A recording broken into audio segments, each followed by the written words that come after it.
The morning of my 18th birthday, they did not give me a cake. They gave me a black trash bag. It held everything I owned in this world.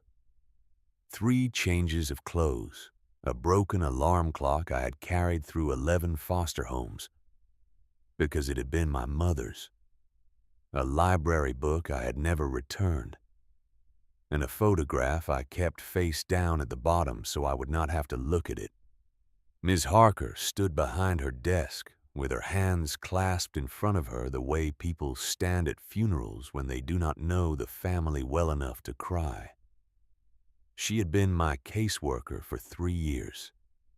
In all that time, I had never seen her smile. Not once. I used to think she was cold. Standing there on the morning of my 18th birthday, watching her arrange her expression into something that was supposed to resemble compassion, I understood that she was not cold at all.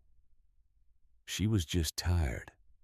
18 years of handing children trash bags will do that to a person. "You're an adult now, Wren," she said. Her voice carried that particular blend of practiced sympathy and bureaucratic exhaustion I had learned to recognize in every social worker I had ever met. "The system no longer has a place for you." She slid a folded pamphlet across the desk. Homeless shelters, bus routes, food banks, the geography of starting over with nothing. "But before you go, there's something you need to see." She nodded toward a manila envelope sitting at the edge of her desk. I did not want to touch it. In my experience, envelopes from official sources never contained good news.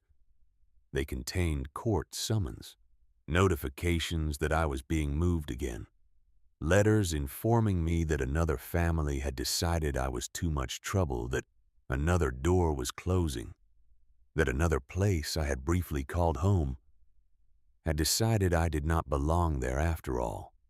I had learned to expect nothing from pieces of paper. But Ms. Harker was waiting, so I picked it up. The label on the front was crooked. Whoever had printed it had not bothered to align it properly before pressing it to the envelope. It read, "Wren Coal Estate Matter, Harlow County, Montana." I stared at that crooked label for a long moment. It summarized my entire life in the foster care system. Close enough, good enough, but never quite right. I tore it open. Inside was a single document dense with legal language and a smaller envelope that had been opened and resealed. The document was 2 pages single-spaced full of terms I had to read 3 times before they started making sense. Words jumped out at me in pieces. Property, deceased, heir, tax delinquency, agricultural deferment, and a name I had not heard spoken aloud in more than a decade. Ruth Maddox, my grandmother, the woman I had spent 14 years believing had simply chosen not to want us. "It's a property in Montana," Ms. Harker said. "Harlow County, a place called Coldwater Flats, about 40 minutes outside the nearest town. Your grandmother passed away 8 months ago. The county has been trying to locate next of kin." She paused. "The property has back taxes owed." I looked up. $7, she said. "Agricultural deferment. Your grandmother filed the paperwork years ago. As long as the land isn't developed commercially, the tax rate stays minimal. She paid the initial filing fee, but nothing since. $7. I almost laughed. 43 acres of land in Montana, and the bill outstanding was $7. "You can pay the taxes and claim the property," Ms. Harker continued. "Or you can let the county seize it. It's your choice." Choice. Another funny word. The same word they used when they asked which foster home I preferred, as if my preference had ever changed a single outcome. I looked back down at the document and read the line I had skipped over the first time. Listed heirs. Ren Cole and Eli Cole. Eli, my brother. My 14-year-old brother who I had not seen in 3 years. Not since the Hendersons decided they only wanted one child. And I was deemed too old, too difficult, too much of a disruption to a household that had not signed up for a teenager with opinions and a habit of asking uncomfortable questions. Eli had been 11 years old the last time I saw him. He was 14 now. He was in a group home 2 counties over. I had written him letters every single month, and every month they came back unopened. "Where is he?" I asked. Ms. Harker told me. She slid another piece of paper across the desk. The address of a converted motel on the outskirts of a town called Granger Falls. She looked at me with something that was almost an apology. "Ren," she said, and then stopped. I waited. "I hope—" She stopped again, pressed her lips together, started over.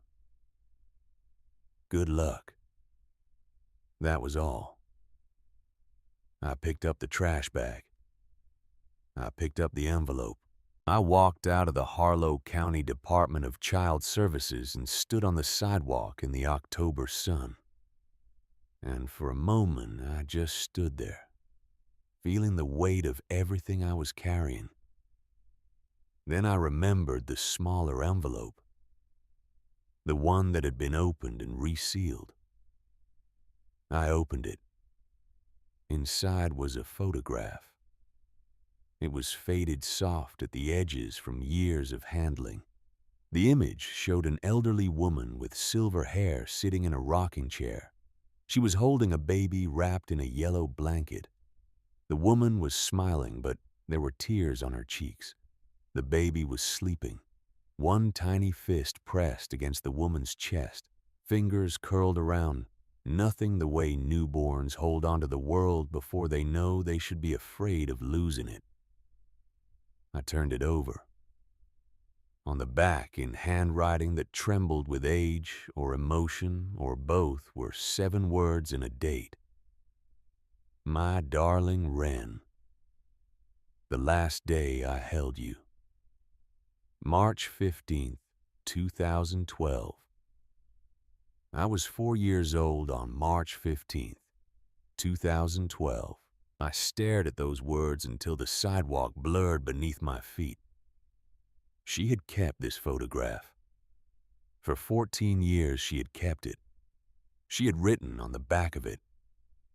She had placed it in an envelope where it would eventually find its way to me.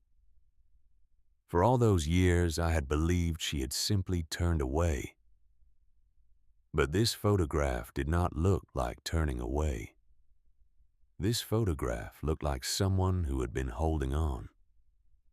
The group home was exactly what the address had suggested it would be.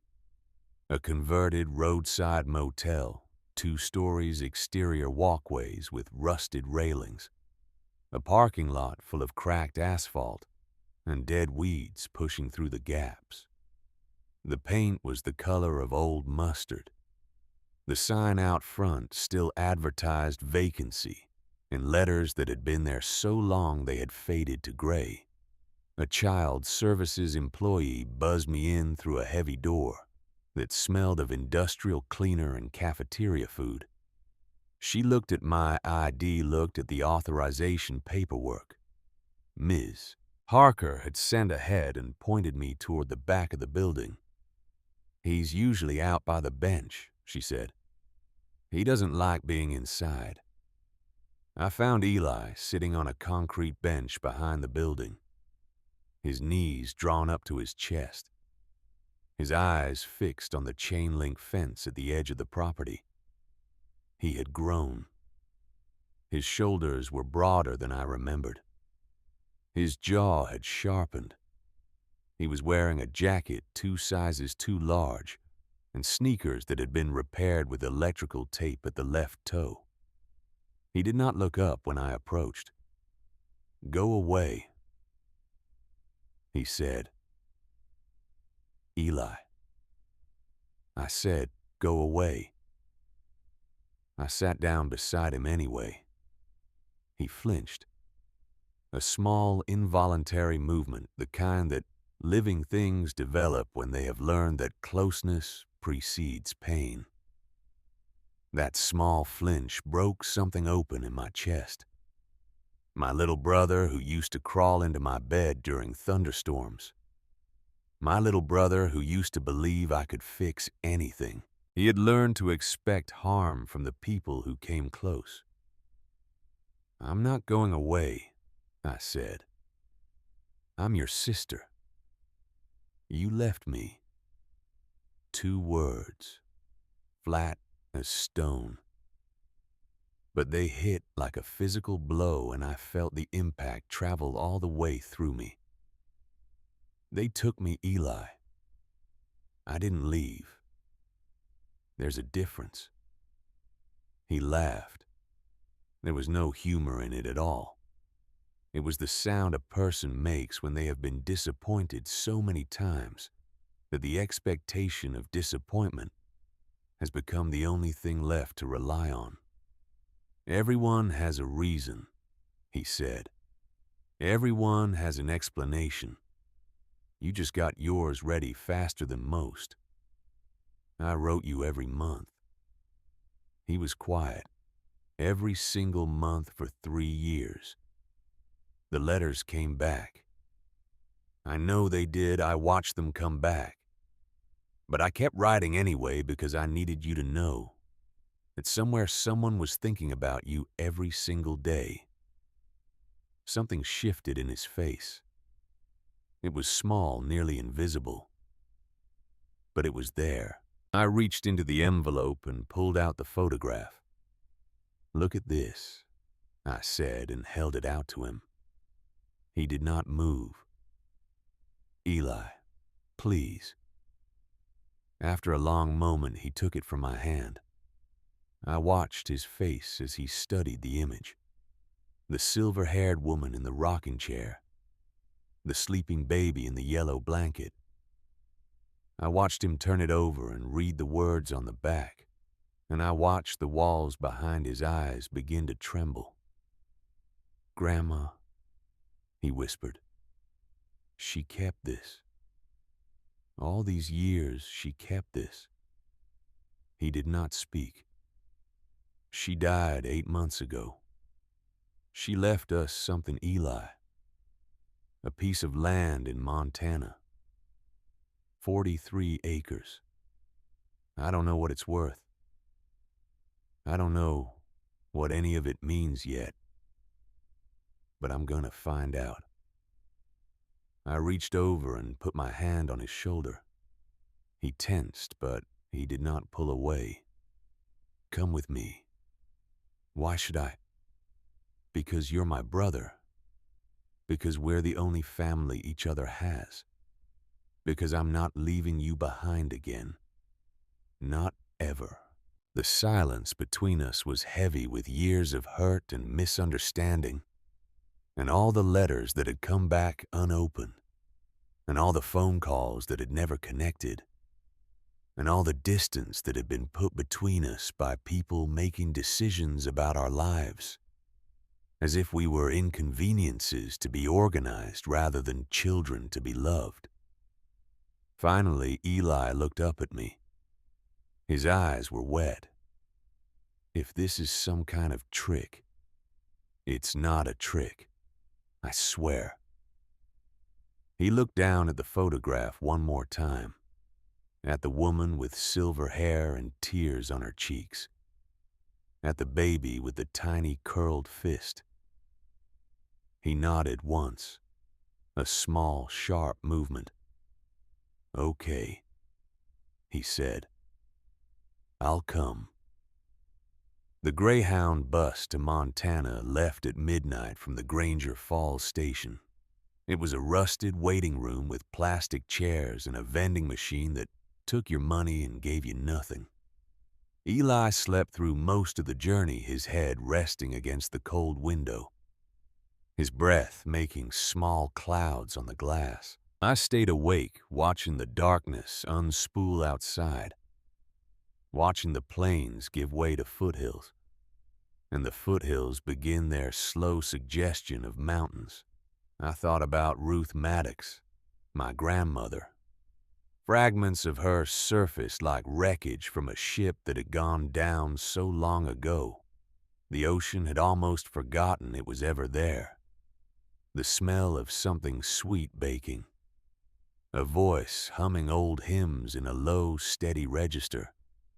Hands that were soft and wrinkled and extraordinarily gentle. I had been 4 years old the last time I saw her. Eli had been 6 months old.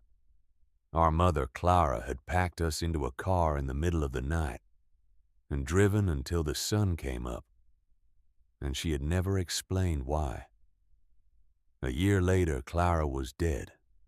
A car accident, the police report said. Route 7 outside of Granger Falls. Wet road, poor visibility. A tragedy. These things happened. After that, Eli and I became wards of the state. We were placed together in the beginning, small enough that foster families were willing to take us both. But as the years went by and I grew older and harder to manage, and Eli stayed small enough to be manageable alone, the separations began.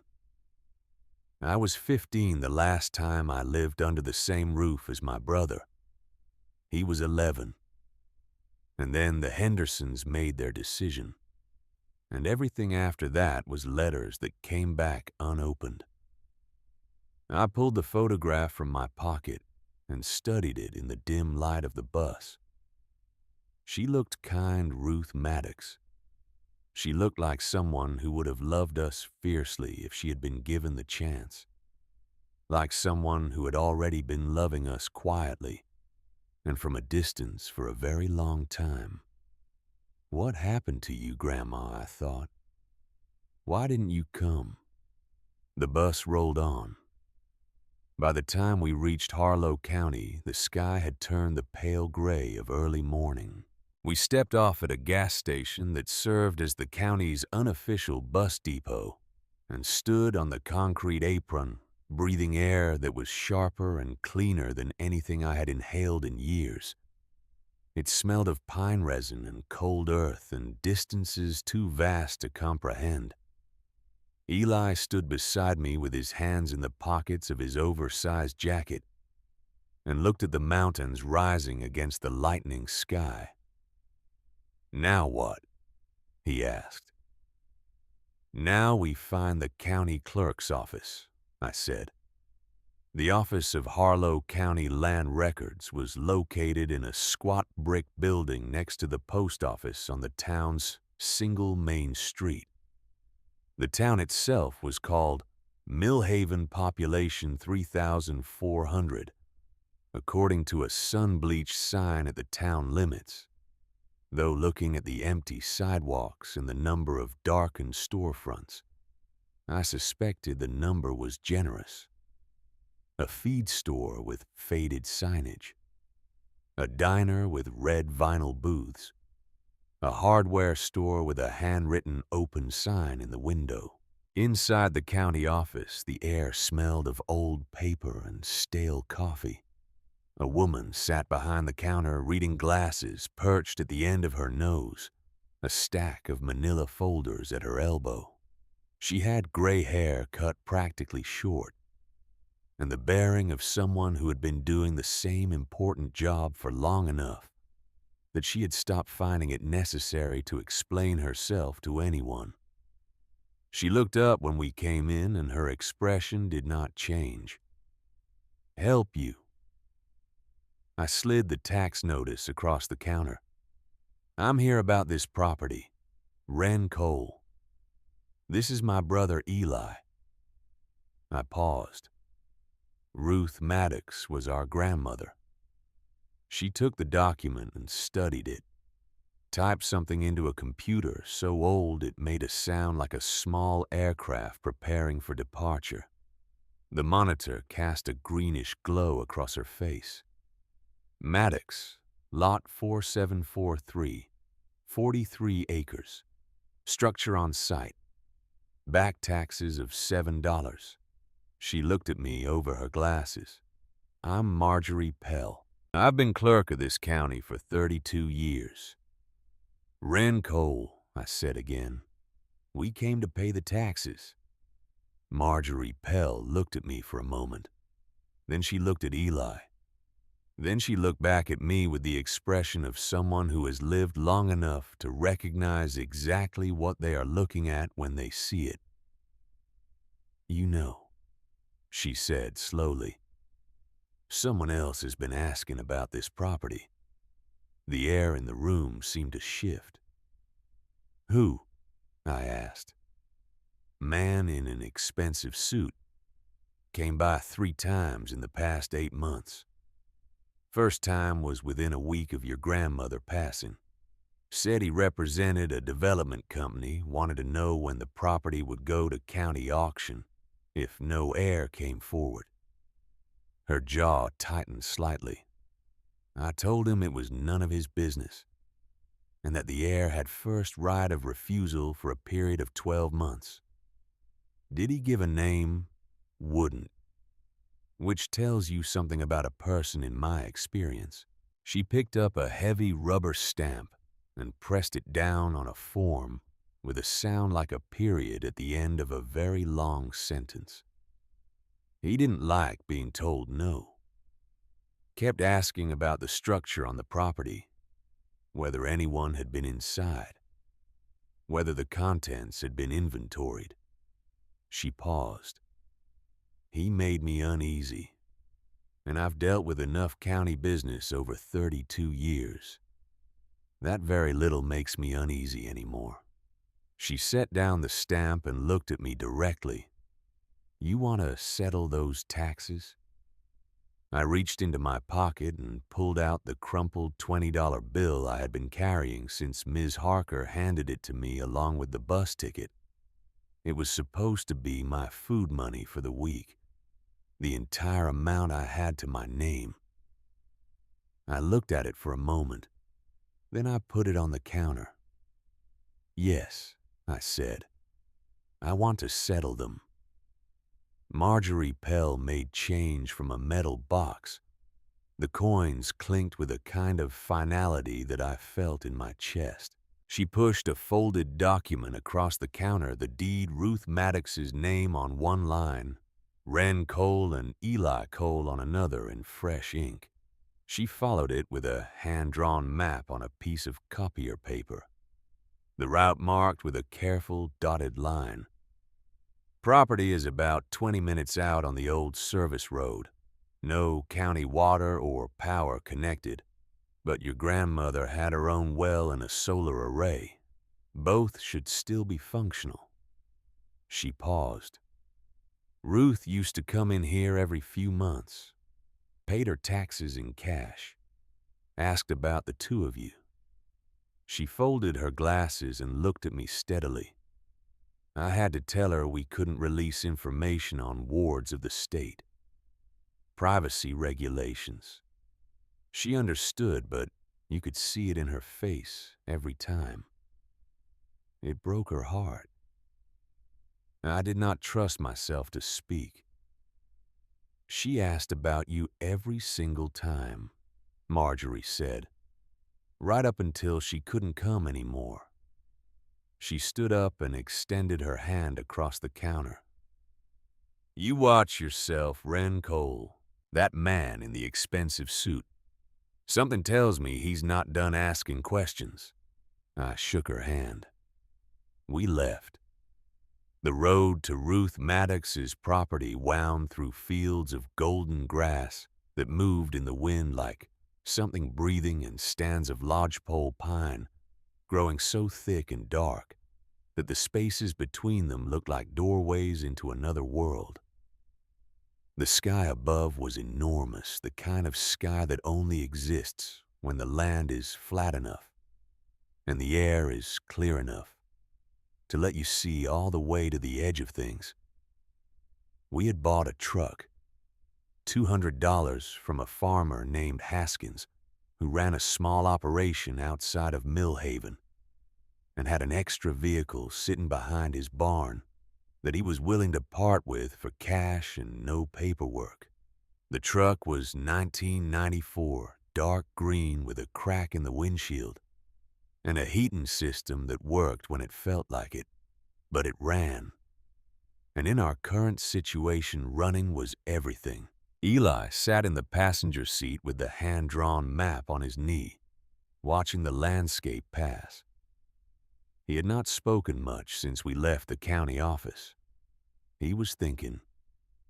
I had learned in those few hours since finding him on the concrete bench that Eli thought carefully before he spoke, that he had learned in whatever rooms he had been given over the past 3 years to say nothing until he knew exactly what he meant and exactly what it would cost him. There, he said, pointing. A mailbox at the side of the road, rusted, leaning slightly to the left, the way things lean when they have been standing in one place through too many winters. The name Maddox, still visible in white letters faded to the color of old bone. Beyond it, a dirt track disappeared into a tunnel of overgrown vegetation. Pine branches arching overhead. Tall grass pressing in on both sides. The track itself barely wide enough for the truck. I turned in. We drove slowly, branches scraping against the roof and sides of the truck like something reluctant to let us pass. The track curved and then curved again, and then the trees opened up without warning. And I saw it for the first time. The structure sat at the center of a clearing roughly 2 acres across, surrounded by wild grass that had grown tall and then bent over in layers, giving the ground a thick, soft appearance. The building itself was a Quonset hut, a military surplus half-cylinder of corrugated steel maybe 60 feet long, its curved roof almost entirely concealed by a dense layer of vines and creeping plants that had been trained so carefully, so deliberately, that the whole structure looked exactly like a natural hill rising from the ground. From the road you would never know was there. Someone had hidden this place on purpose. I stopped the truck and got out. The silence was immense. No traffic, no voices, no machinery, just the wind moving through the grass and the distant call of a hawk circling somewhere high above. I stood in the middle of that silence and breathed it in and felt something I had not felt in a very long time and could not immediately name. Then Eli said, "Ren." I turned. He was standing beside the truck, pointing at something near the side of the structure. A dog was sitting in the tall grass at the edge of the clearing watching us, old gray around the muzzle moving carefully when it finally stood, its joints making their age known. Its coat was the color of late autumn honey. Its eyes were dark and calm, and held in them something that looked improbably like recognition. It did not bark. It did not run. It sat there as if it had been expecting us, as if it had been waiting. "Hey," I said softly, crouching down. "Hey there. It's okay." The dog walked toward me with the unhurried deliberateness of an animal that has decided you are not a threat. It pressed its muzzle against my open palm and let out a long, slow breath, a sound that carried something in it. relief or exhaustion or both, as if it had been holding that breath for a very long time. I turned the tag on its collar toward the light. Biscuit. She kept a dog, Eli said quietly. She kept a lot of things, I said. I stood up.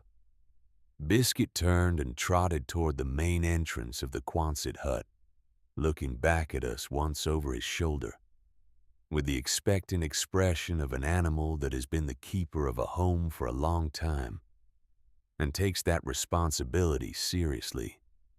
We followed. The inside of the structure took the air directly out of my lungs. I had expected abandonment. I had expected 8 months of emptiness to have done what emptiness always does, settled into everything. Like dust, turned every surface gray, made the air heavy with the particular smell of a place where nothing living has been for a long time. Instead, I walked into a world that was quietly, insistently alive. Light came through skylights set into the curved roof. 3 of them recently cleaned the glass, clear enough that the October sun fell through in clean rectangles onto a concrete floor that had been swept. Not recently swept, but maintained regularly enough that there was no accumulation of debris. The air smelled of hay and animals and something green and growing. Along one wall, nesting boxes built from reclaimed lumber held 15 chickens that regarded us with the mildly offended dignity that chickens maintain regardless of circumstance. 3 goats stood in a low pen at the far end of the space, their rectangular pupils fixed on us with an expression of calm, ancient evaluation. And in the center of the hut, arranged in a careful grid, a series of large plastic tanks, bubbled with water, and within them, catching the skylight, the flash and dart of silver scales. Fish. Live fish moving in healthy, purposeful arcs through clean water. Eli walked toward the tanks and stood looking down at them for a moment. "Someone has been taking care of this place," he said. Not a question. A statement of something that was becoming increasingly undeniably apparent. I walked to the work table that ran along the center of the space. On the concrete floor beneath it sat a water bowl. I crouched and pressed 2 fingers against the surface. The water was not cold. It was room temperature, which meant it had been poured within the past several hours. "Someone was here today," I said. Eli looked at me. "Someone is still coming." We did not have long to consider that. The structure had a partitioned living area at one end, a bed made up with clean sheets, and a quilt that had been pieced together from dozens of different fabrics. Each square a different pattern, as if it had been assembled from the remnants of other things that had once mattered. A small kitchen with a cast-iron wood stove, shelves of canned goods, organized by a Type A, hand-pumped water filter mounted above a deep farmhouse sink. A bathroom with a composting toilet and a solar water heater mounted outside the east wall of the structure. My grandmother had built herself a complete world out here. Self-sustaining, self-contained, hidden from the road and from whatever she had been hiding from. She had built it with care and with intention and with what must have been enormous patience, and she had left it running for 8 months after she was gone, because someone had been coming to keep it going. We would find out who later. First, there was the floor. Eli found it the loose board near the work table. He crouched down, pressed the edge, and felt it give. Looked up at me. We lifted the board together. In the hollow space beneath sat a wooden box. Hand-carved, the lid and sides covered in sunflowers rendered in such careful, loving detail that each petal had its own slight curve. each center packed with tiny individual seeds. The wood was dark with age and smooth from handling. Someone had run their fingers over those carved flowers so many times, the high points had taken on a gentle sheen. I thought about the hands that had made this. "Open it," Eli whispered. I unlatched the lid. The first thing I saw was the money. Old $100 bills rubber-banded into stacks, the bands dry and cracking with age. I did not count it then. I would learn later when I finally sat down with Eli and a yellow legal pad and counted every bill twice that it was exactly $50,000. The second thing was a letter folded and sealed in an envelope with our names on the front. Wren and Eli in handwriting that shook slightly the same handwriting as the back of the photograph. The third thing was a smaller box inside the larger one made of ordinary cardboard, its flaps folded over each other. I opened it and found envelopes, hundreds of them, all addressed to us at various addresses: foster homes, group facilities, county offices, all stamped in red ink. Return to sender. I picked one up, examined the postmark. November 2017. My name in Ruth Maddox's handwriting. Returned unopened. I picked up another. March 2019. Eli's name. Returned unopened. Another. She had written to us every week for more than a decade, and every letter had come back, and she had kept every one of them. The fourth thing in the box was a set of journals.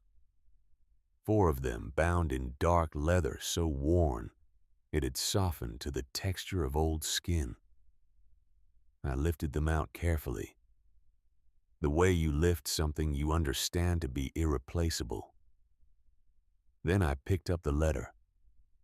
Eli moved beside me, his shoulder pressing against mine. I could feel him breathing. I broke the seal and unfolded the pages. "My dearest Wren and Eli," the letter began. "If you are reading this, then I am gone, and you have finally found your way home. I have been waiting for you. I have been waiting since the day you were taken from me." I stopped reading. My vision had blurred. Beside me, Eli made a sound so quiet, it was almost not a sound at all. "I know what you must think of me. I know you must believe I abandoned you, that I stayed away because I chose to, that I did not love you enough to fight. I need you to understand that nothing could be further from the truth. Your father, Raymond, was not a good man. I tried to tell your mother this, but Clara loved him, and love makes us blind to the darkness in the people we have chosen to stand beside. By the time she saw him clearly, it was too late. Raymond had become involved with dangerous people. He owed them money, large amounts accumulated over years of decisions he did not share with anyone. And when he could not pay, they came looking. I was there the night they came to your mother's apartment. I saw their faces. I heard what they wanted. They were looking for money Raymond had hidden, and they believed Clara knew where it was. I knew that if they found her, they would find you. So I gave your mother every cent I had and told her to run, to take you somewhere safe and never look back. I stayed behind. I sold my house. I made noise. I let them believe I was the one with the information, with access to whatever Raymond had hidden away. It worked for a time, but men like that are patient. They found me eventually, and when they did, they made it very clear that they would be watching me, always waiting for me to make a move that would lead them somewhere useful. I could not contact your mother. I could not risk leading them to you. So I disappeared. I found this land under a different name. I paid cash. I built this place piece by piece over the course of years, telling myself that someday you would find it. Telling myself that love does not simply end because distance makes it impossible to express. The letter went on for several more pages. Ruth explained how she had learned of Clara's death through a newspaper notice that she had tried immediately to contact Montana Child Services, only to be told that as a maternal grandmother, with no established legal relationship to the children, she had no standing to petition for custody, that the system had processed us and placed us, and there was nothing she could do from the outside without drawing the kind of attention that would endanger us both. She explained about the man who had been asking questions about the property. His name was Victor Greer. He had been Raymond's business partner, the one who had escaped federal prosecution by cooperating with investigators by giving up enough of the operation to satisfy the government while keeping enough of his own history buried to walk away clean. Raymond was in prison because of decisions Victor had helped engineer. Victor was free because he had made himself useful at exactly the right moment. Your mother knew things about Victor, the letter said. Things that predated his cooperation agreement. Things the federal prosecutors had never been given, because Clara had not yet decided whether to come forward, whether the danger of doing so was worth the possibility of justice. She decided in the spring of 2012. She told me she was going. She called me from a payphone. She did not trust her own phone by then, and told me she had gathered what she had, that she was taking it to the police, that she thought it was finally time. I begged her to wait, to let me help her find a safer way. She said she was tired of waiting. The night she died, she was on her way to the Granger Falls police station. The accident on Route 7 was not an accident. I have spent years gathering proof of that. The proof is hidden here in this place. I have left careful instructions for where to find it. I need you to find it before Victor does. The final paragraphs of the letter were almost too painful to read. I am dying, my darlings. My heart is failing, and the doctors say there is nothing more to be done. I had hoped to live long enough to see you, to hold you one more time, to explain all of this in person, looking into your faces, so you could see in mine that every word I am telling you is true. But that is not going to happen. So I am leaving you this letter, this money, this farm. It is everything I have. It is not enough, I know that. 14 years is not something that can be repaid in land and dollars, but it is all I have to give. There is a man named Calhoun Briggs who lives down the road. He is my oldest friend. I have asked him to watch over this place until you come. Trust him. He is a good man. Be careful of Victor Greer. He knows this property exists now. He will come looking not for you but for what I have hidden. Do not let him find it. I have loved you every single day since the moment you were born. You were never abandoned. You were never forgotten. You were loved beyond all measure across every distance and every silence that was put between us. Find the truth. Find each other. And know that wherever I am still with you. All my love, forever. Grandma Ruth. I do not know how long we sat there. The light through the skylights moved from pale gold to deep amber, to the red of late afternoon. Biscuit lay down at our feet, pressing his warm weight against our legs. The chickens settled into their quiet sounds. The goats shifted and breathed. The fish turned slow circles in their tanks. Eli's head dropped onto my shoulder. His whole body shook with something he was trying very hard to contain. I put my arms around him and held on. And he let me, and I cried too quietly without drama. The way you cry when you have been holding something for so long that your arms simply cannot hold it anymore. I cried for the grandmother I had never really known. I cried for the mother who had died on her way to do the right thing. I cried for all the years of confusion and misplaced anger, and the long, hollow ache of believing that the people who should have loved us had simply decided not to. We had been wrong. We had been wrong about everything. That was the moment the door behind us opened. We both heard it, the scrape of a latch, the measured squeak of hinges. Biscuit lifted his head, and his tail began to move, not with alarm, with recognition. I stood up. A man filled the doorway.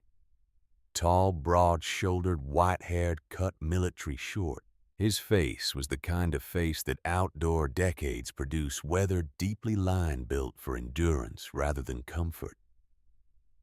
He was carrying a shotgun, and it was pointed at us with the practiced steadiness of someone who had held weapons before and knew precisely what they were for.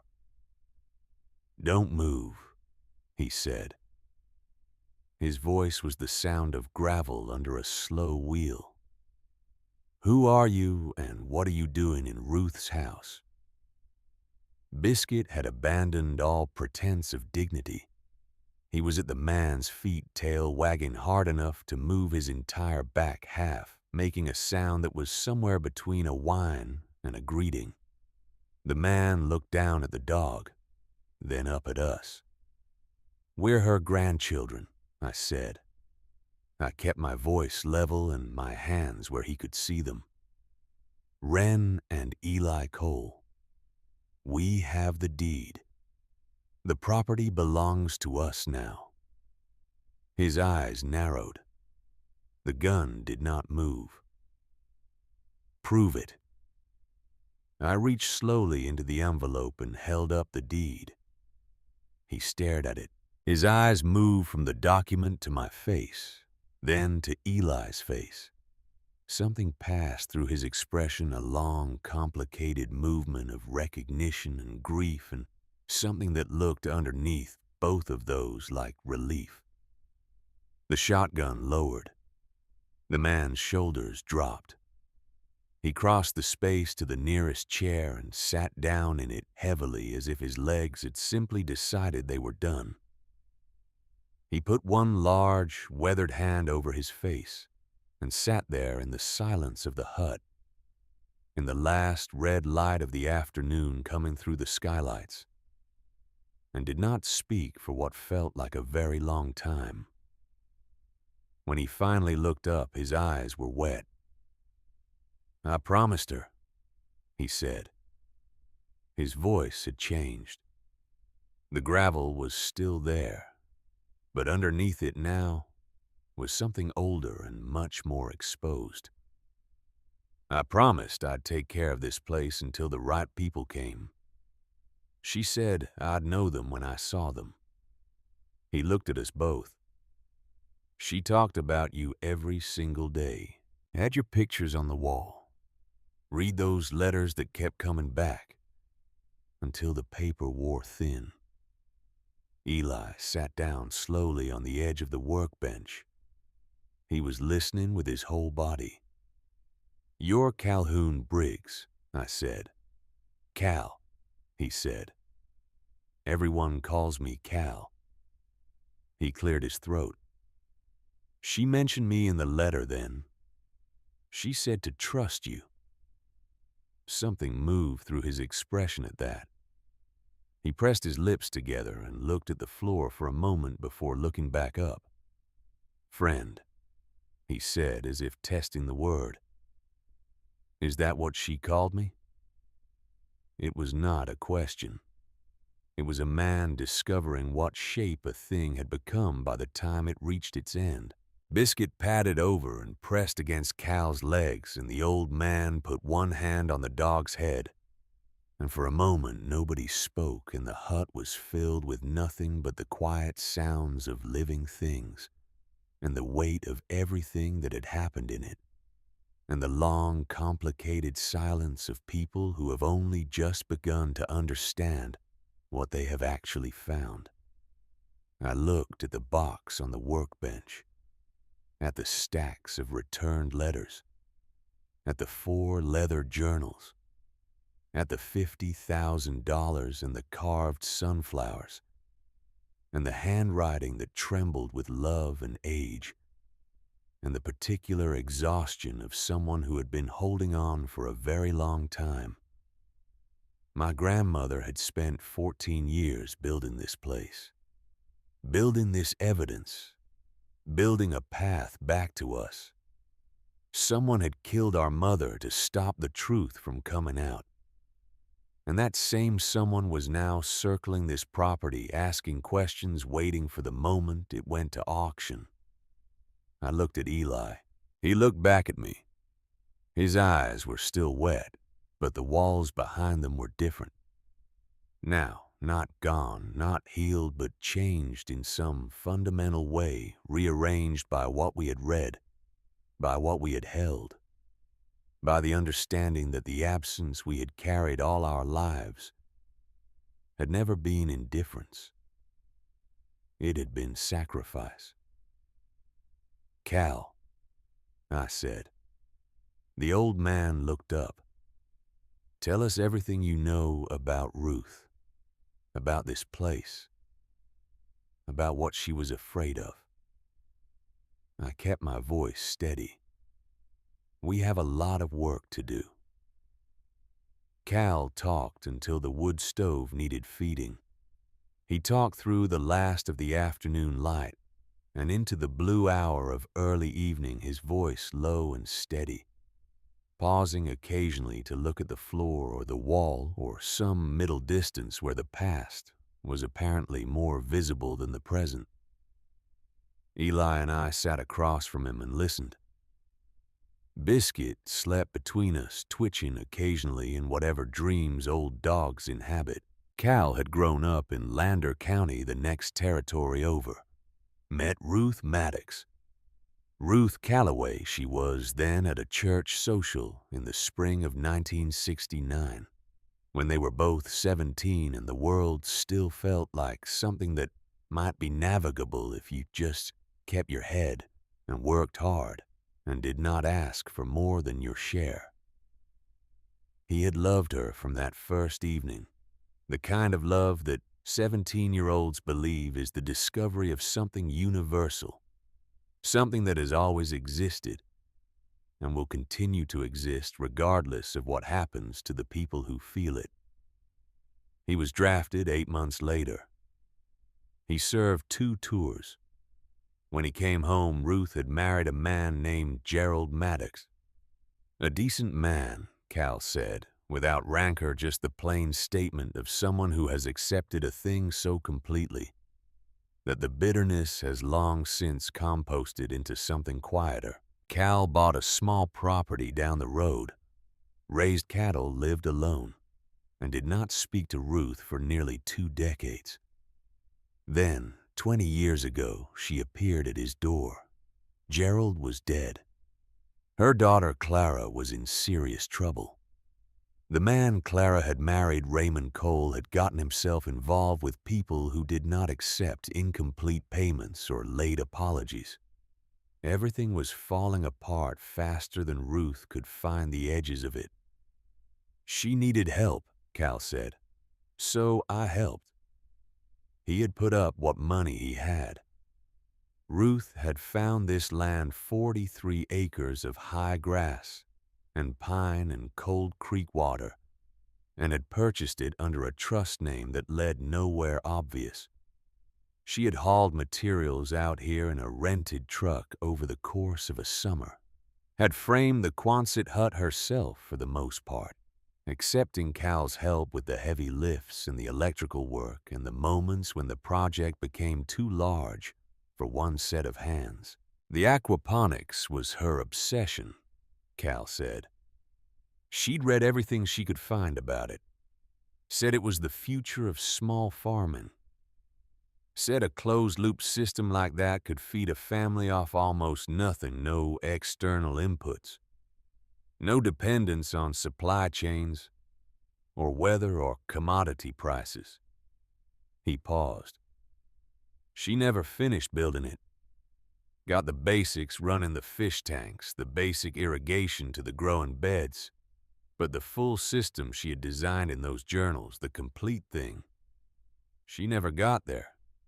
He looked at his hands. Her heart started failing about 2 years ago.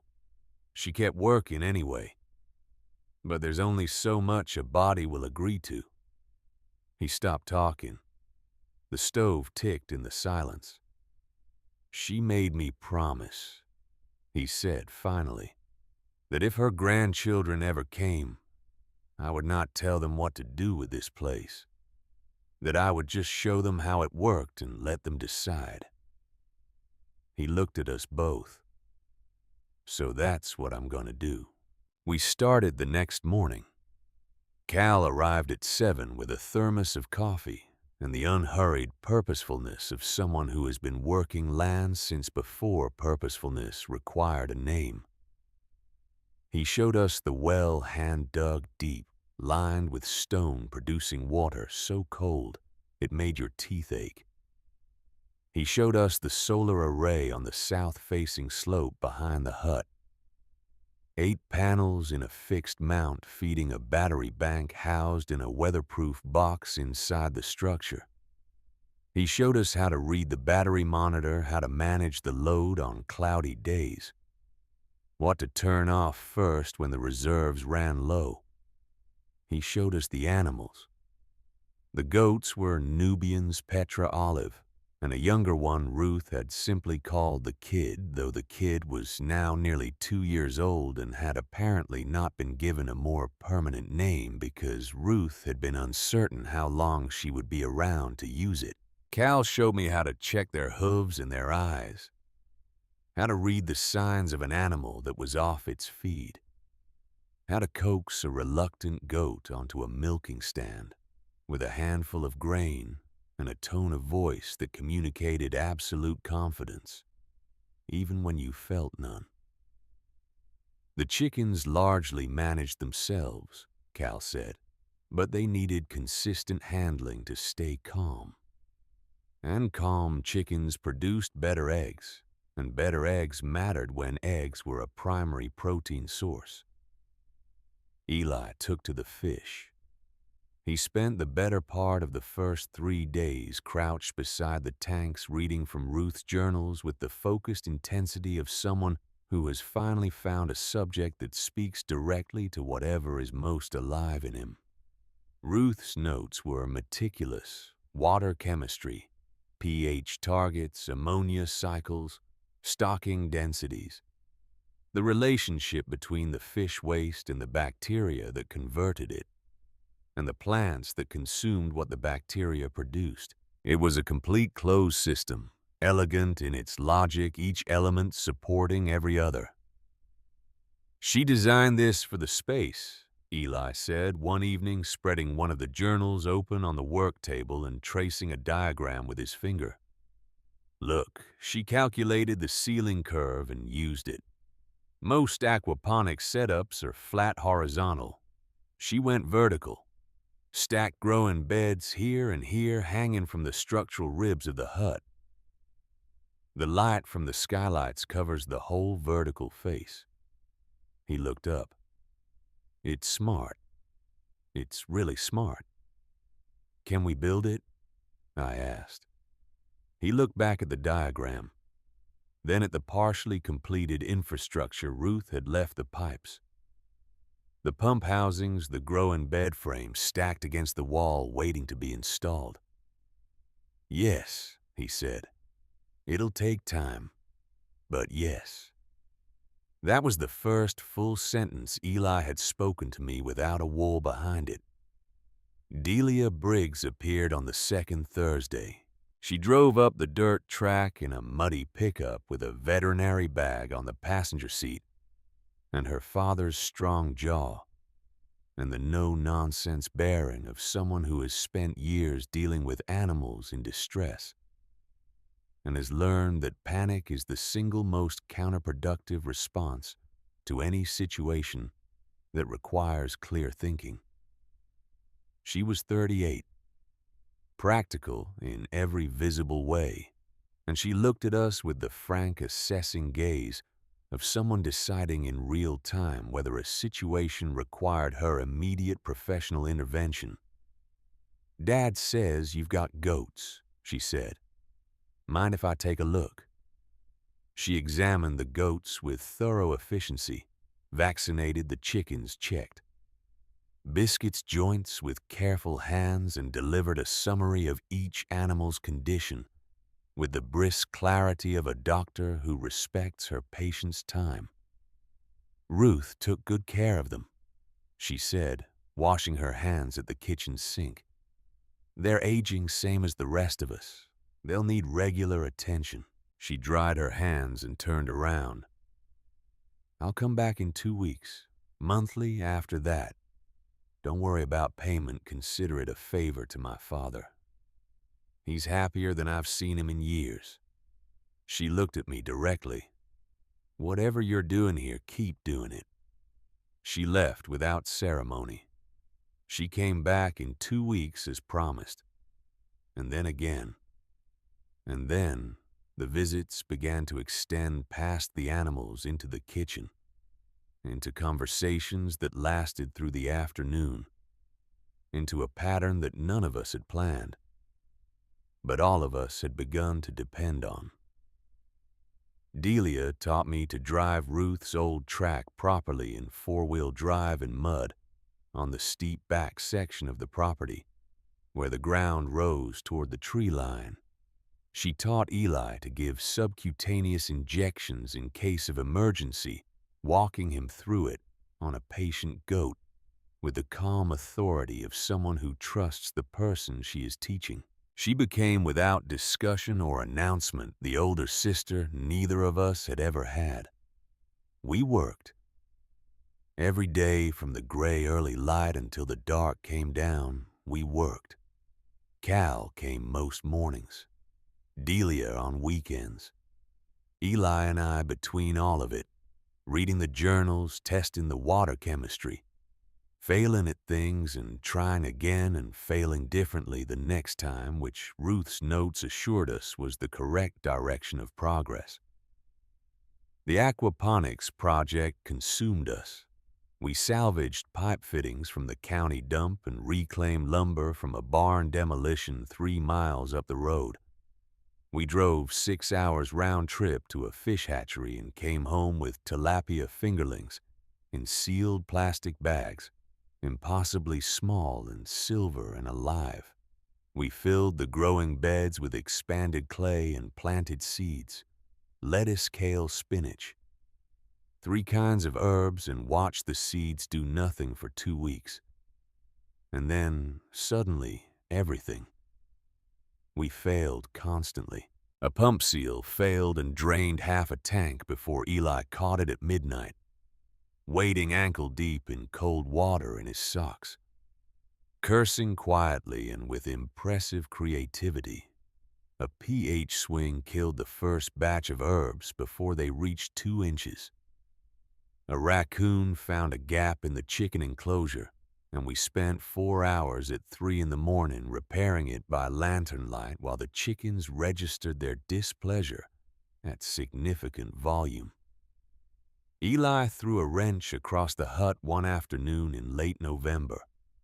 After the third time, a particular pipe coupling refused to seat correctly. It hit the far wall with a sound like a gunshot and clattered to the floor, and the hut went very quiet, and Eli stood with his hands at his sides, breathing hard. "I'll get it," I said. "I'll get it," he said. And he walked across the hut, picked up the wrench, came back, and tried the coupling again. It seated on the fourth attempt. He did not say anything. Neither did I. But something had shifted. The night the storm came, we were not prepared. It arrived without the warning that Montana weather usually provides no change in the pressure, no drop in the temperature through the afternoon, no shift in the color of the sky that Cal had taught us to read. One moment the evening was cold and clear, stars beginning to appear over the tree line. The next, the wind arrived, not gradually, all at once as if a door had been opened in the sky. The temperature dropped 30 degrees in 2 hours. The wind hit the curved metal roof of the Quonset hut like a physical assault, a sustained roar that made conversation impossible and thinking difficult. Snow came horizontal, visible in the beam of the security light Cal had installed over the entrance, a solid wall of white that reduced the world to 10 feet in every direction. I went to sleep telling myself the insulation on the pipes was adequate. I woke at 2 in the morning to silence, not the comfortable silence of a winter night, the wrong kind of silence, the silence of machines that have stopped. The pumps. I was across the hut in my socks before I was fully conscious, the cold of the concrete floor hitting me like a second waking. The pump housings were cold to the touch. I pressed my hand against the nearest pipe, frozen solid. I grabbed the lantern and moved to the fish tanks. The water surface had a skim of ice at the edges. The aerators had stopped. And the fish are tilapia, the ones we had driven 12 hours round trip to bring home, the ones Eli had watched over like they were made of something irreplaceable, were at the surface. Still. White-bellied. Every single one. I stood there with the lantern. I do not know how long I stood there. Eli found me an hour later sitting on the concrete floor beside the tanks with my back against the cold metal wall.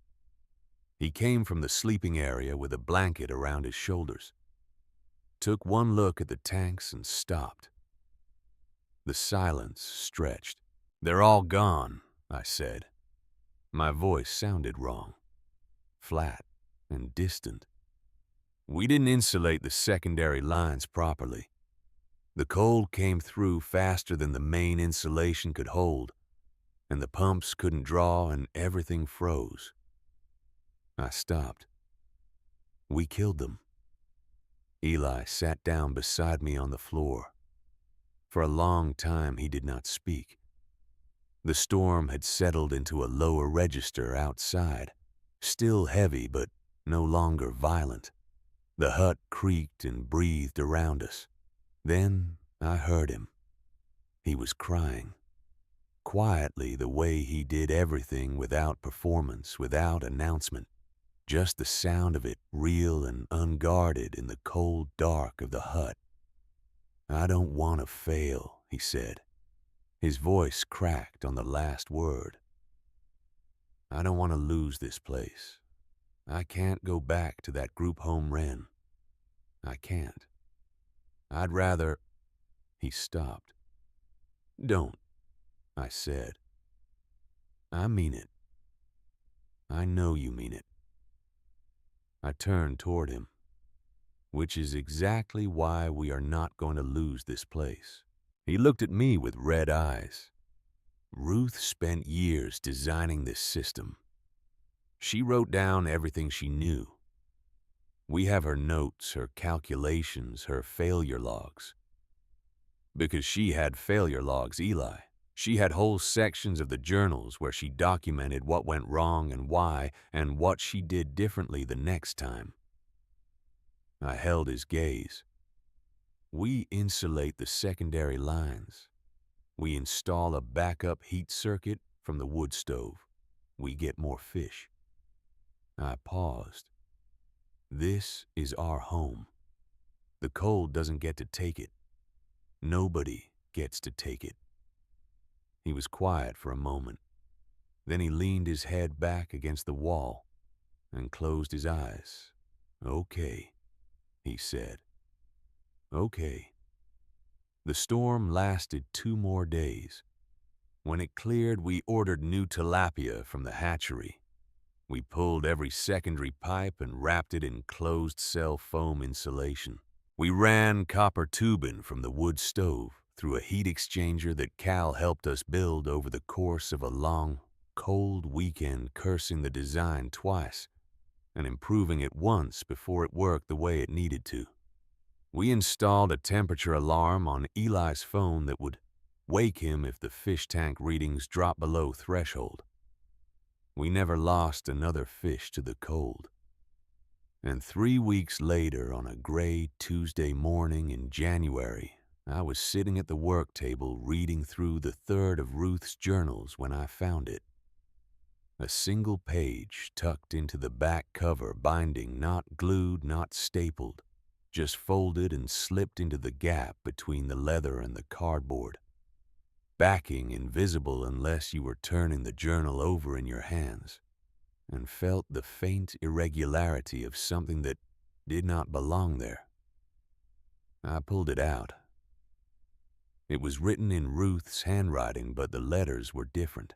Not her normal cursive, something more deliberate. Each character carefully formed, the spacing precise and even. I stared at it for a moment before I understood what I was looking at. A substitution cipher. Simple. The kind a child could learn in an afternoon. Each letter replaced by another according to a fixed shift. And then it hit me, not gradually, but all at once, the way understanding sometimes arrives. Clara had taught me this. My mother. When I was 3 years old, sitting on a kitchen floor somewhere that I barely remembered, she had shown me how to write secret messages, how to shift each letter forward by 4 positions, so that only someone who knew the rule could read what you had written. She had called it our secret language. I had forgotten it completely until this moment, holding a page of my grandmother's handwriting and recognizing the pattern the way you recognize a face you have not seen in 30 years. Ruth had known. Clara had taught her daughter's secret language to her own mother, and Ruth had used it here in this hidden page because she wanted to make sure that the person who found it was someone who had a reason to know. My hands were shaking as I worked through it. I used a pencil in the back of an old envelope, translating letter by letter the way Clara had shown me in that half-remembered kitchen. It took me 40 minutes. When I finished, I read it twice to make sure I had it right. Victor Greer arranged the death of my daughter Clara Cole on March 3, 2012. I have in my possession an audio recording of Greer discussing the arrangement of this act. I have financial records connecting Greer to the money laundering operation for which Raymond Cole was convicted. I have correspondence linking Greer to the individual who caused the accident on Route 7. All of this evidence is stored on a USB drive in a waterproof container inside the main irrigation supply pipe near the primary water tank. The pipe is marked with a carved sunflower, small on the east-facing coupling joint. If you are reading this and I am gone, please finish what I started. There is a backup copy in my resting place should you need it. I have always believed in redundancy. I sat with the decoded message for a long time. Then I walked to where Eli was checking the growing beds, new seeds planted 3 days ago. Nothing visible yet, and I put the page in front of him without saying anything. He read it, then read it again. He looked up at me. "The pipe with the sunflower," he said. "Yes." "When?" "Tonight," I said. "After Cal leaves." Victor Greer knocked on our door on a Thursday evening in early February. I heard the knock and knew before I opened the door. Not rationally, there was no rational basis for it, but something in the quality of that knock, measured and deliberate and utterly unhurried, communicated an absolute confidence in its own right to be answered. I had been reading by the wood stove. Eli was at the work table with one of the journals. Biscuit lifted his head, and the sound that came from his throat was not the greeting he gave Cal or Delia. It was the lower register. The warning. I went to the door. The man standing in the snow was perhaps 55-60 at the outer edge. He was wearing a cashmere overcoat the color of charcoal. The kind of coat that costs more than a month's rent and has never been within 50 miles of actual weather before tonight. His hair was silver gray, precisely cut. His face was composed into an expression of pleasant reasonableness that had been practiced so long it had calcified into something almost convincing. Almost. "Good evening," he said. "I apologize for the late hour. My name is Victor Greer. I represent Ridgeline Development Partners." His smile was wide and white. "I believe you've recently inherited an interesting piece of property." I did not invite him in. He came in anyway, moving past me with the easy assurance of someone who has never been told no by anyone whose opinion he considered worth registering. He sat at our kitchen table as if he owned it, looked around the interior of the hut with the careful, cataloging gaze of someone performing a valuation, and turned his attention to me. "I'll get to the point," he said. "My company is interested in acquiring this property. We're prepared to offer $300,000. Cash. That's a life-changing amount of money for two young people in your situation." Behind me, I was aware of Eli setting down the journal. "The property isn't for sale," I said. Victor Greer's smile did not waver, but something behind his eyes made a small involuntary adjustment. A recalibration. The way a machine recalibrates when its initial measurement returns an unexpected result. "I understand the attachment," he said. "Your grandmother built something meaningful here, but you need to be realistic about your situation. You're living in an agricultural structure with no official permits, no utility connections of record. One complaint to the county assessor's office and the whole arrangement comes under review." He leaned forward slightly. "I'm offering you a clean exit, a substantial amount of money, and the freedom to start somewhere that isn't a metal building in the middle of a Montana winter." "No," I said. The silence that followed was brief and very precise. Victor Greer sat back. He adjusted his cuffs. When he looked at me again, the pleasant reasonableness was still on his face, but it had thinned enough that what was underneath it had become faintly visible. Something cold, something that had been making calculations since the moment he walked through the door. "Let me offer a different perspective," he said. His voice had dropped perhaps half a register. "Your father, Raymond, is scheduled for release in 2 weeks. I imagine he'll be eager to reconnect with his children. A man in his position with his history, He'll need somewhere to land. He paused. Unless, of course, someone made sure he understood that his presence in your lives wouldn't be welcome. That looking for you would be inadvisable. He stood buttoning his coat with unhurried precision. Think about my offer. I'll be in touch. He walked to the door, paused, turned back to look at us one final time. Your grandmother was a stubborn woman, he said. She held on to things that weren't worth holding on to. I always thought that was her greatest flaw. He let the pause land. Look where it got her. The door closed. Eli was on his feet before the sound had finished echoing. His voice came out low and tightly controlled, which was more frightening than shouting. He killed her, he said. He's standing here in her house, and he's talking about her like he killed Mom. And now he's coming after us, and we're just supposed to... Eli. I stepped in front of him, put both hands on his shoulders. Listen to me. He wants a reaction. He wants us scared or angry, or both, because scared and angry people make mistakes. I held his gaze. We are not going to make mistakes. He was breathing hard. His hands were fists at his sides. We have the USB drive, I said, quietly. Or we will have it.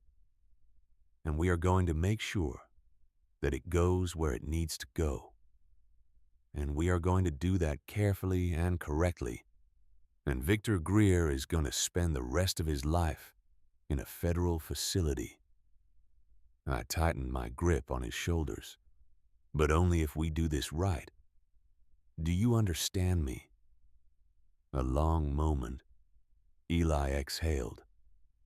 Yes, he said. 3 days later, my phone showed an unknown number. A photograph. Eli walking down Millhaven's main street, a bag of feed store supplies in both arms, smiling at something off camera. The angle was from inside a vehicle parked across the street. He was completely unaware of it. Below the photograph, a single line of text. Nice town. Shame if something happened to it.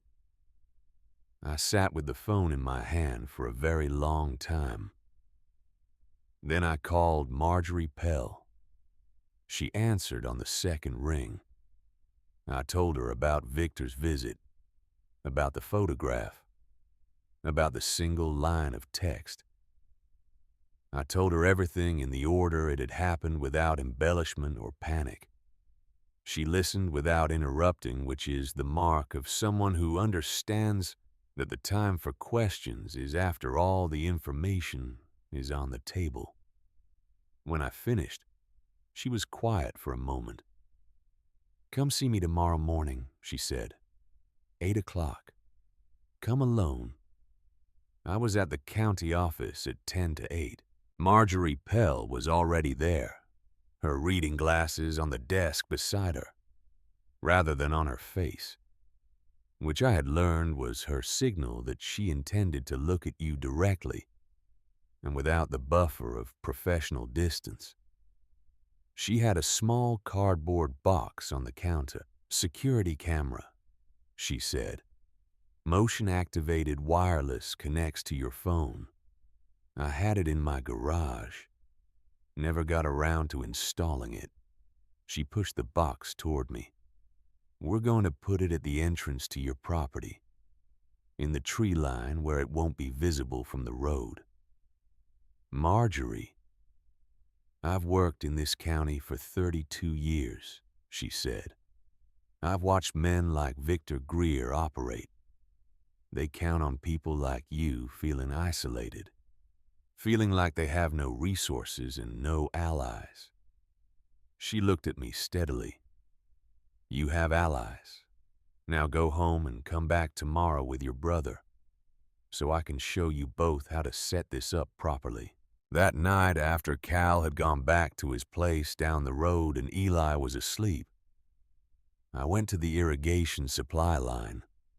The main pipe ran along the east interior wall of the hut, a 4-inch diameter PVC line that fed the primary water distribution for the aquaponics system.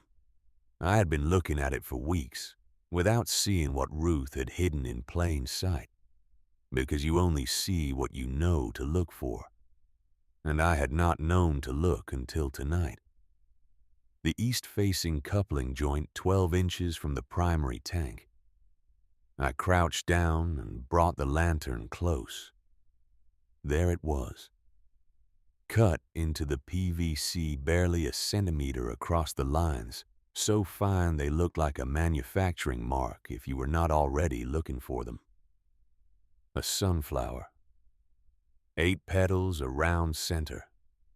The whole thing no larger than my thumbnail. I got the wrench.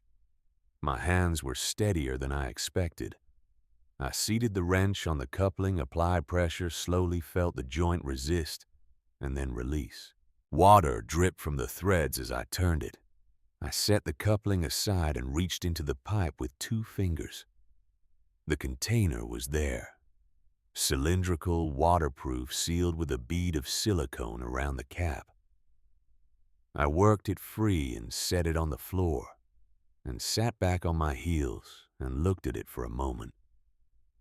This was what Victor Greer had been circling for 8 months.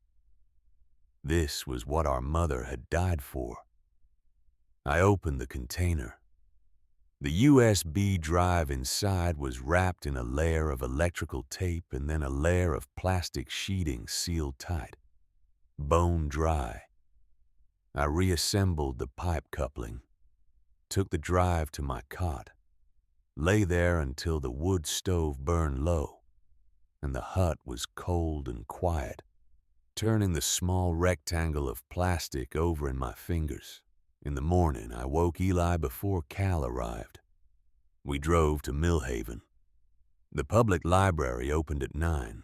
We were the first ones through the door, and we went to the back row of computers, where the angle from the front desk made it impossible to see our screens, and I plugged in the drive. The files were organized in dated folders going back to 2013.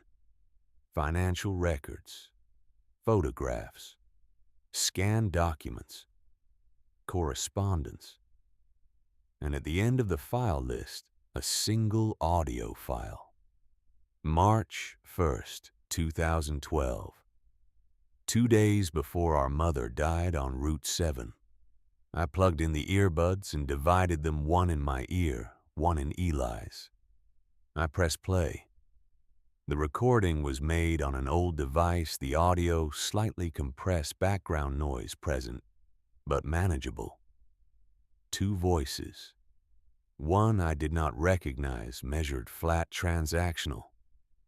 The other I recognized from our kitchen table. Victor Greer. The problem on Route 7 has been handled, he said.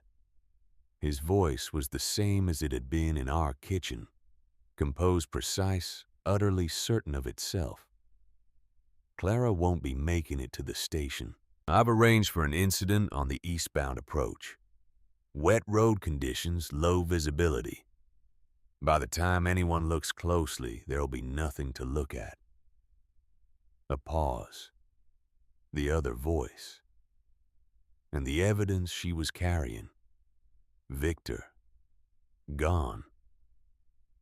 There's no chain of custody. Nothing admissible. Nothing that connects back to the operation or to us. A longer pause. Then the second voice said, "Just make sure the kids never find out."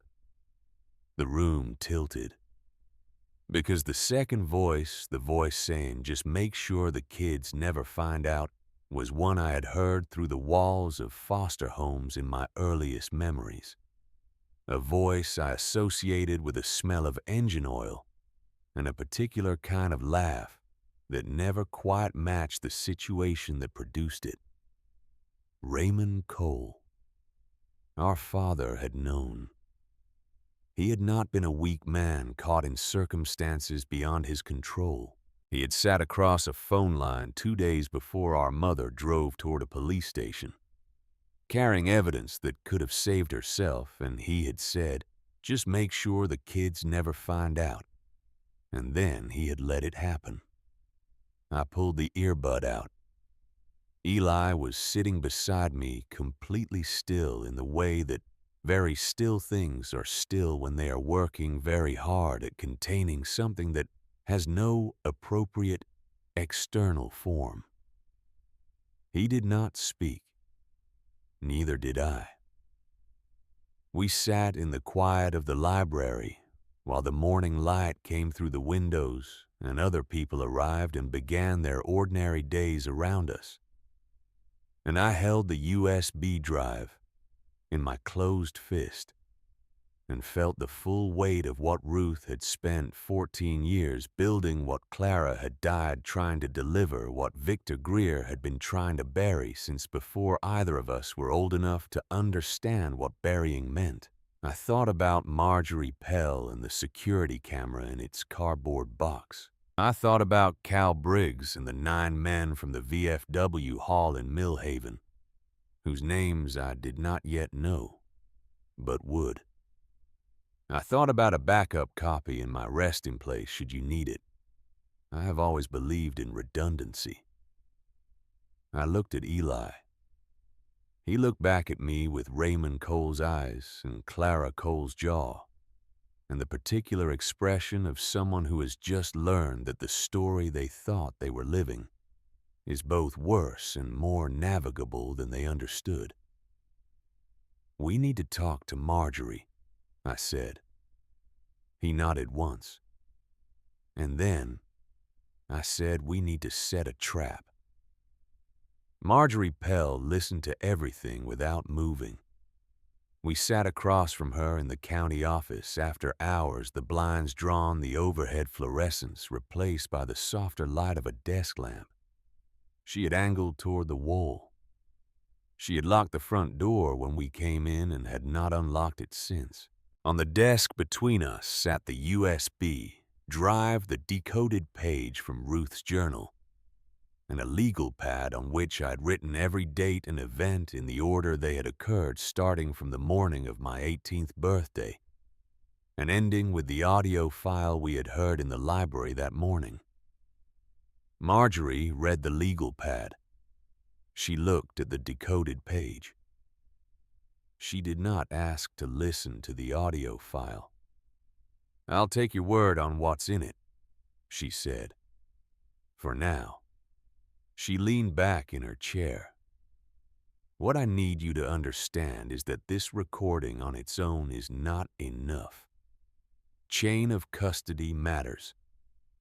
A USB drive found in a pipe on private property by the heirs of the woman who put it there. Victor Greer's lawyers will spend 6 months arguing it was manufactured, planted, edited. They will argue it until a jury is too exhausted and confused to know what they believe." She looked at me. "You need him to say something new, something recent, something that can't be explained away as old audio from a dead woman's hiding place." "He wants the property," I said. "He wants what he believes is on the property," Marjorie corrected. "He doesn't know you've already found the drive, which means right now Victor Greer is operating on the assumption that the evidence is still in that pipe, and that if he can acquire the property through legal means or simply take what he needs through other means, the problem goes away." Eli was watching her. "You're saying we use that?" "I'm saying you have approximately 1 window," Marjorie said. "Once he suspects you found it, that window closes.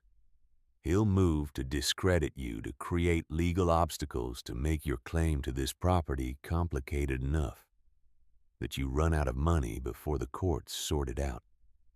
She paused. But right now, tonight, he still thinks he has time. She pulled a notepad toward her and wrote a name and a number. Sheriff Dale Pruitt, she said. He's been in this county 20 years. He is not a complicated man, which is his greatest virtue. He believes in evidence he can hold in his hand. You bring him something he can hold in his hand, and he will act on it without requiring a political calculation. She pushed the notepad across the desk. But you don't call him yet. You call him when you have something new. Something Greer says or does that happened after today. She looked at us both for a long moment. Go home, she said. Install that camera and wait. We drove back to the property in the dark. The temperature had dropped again. The sky the particular clear black of a Montana February night, when the cold has pressed all the moisture out of the air and left nothing between you and the stars.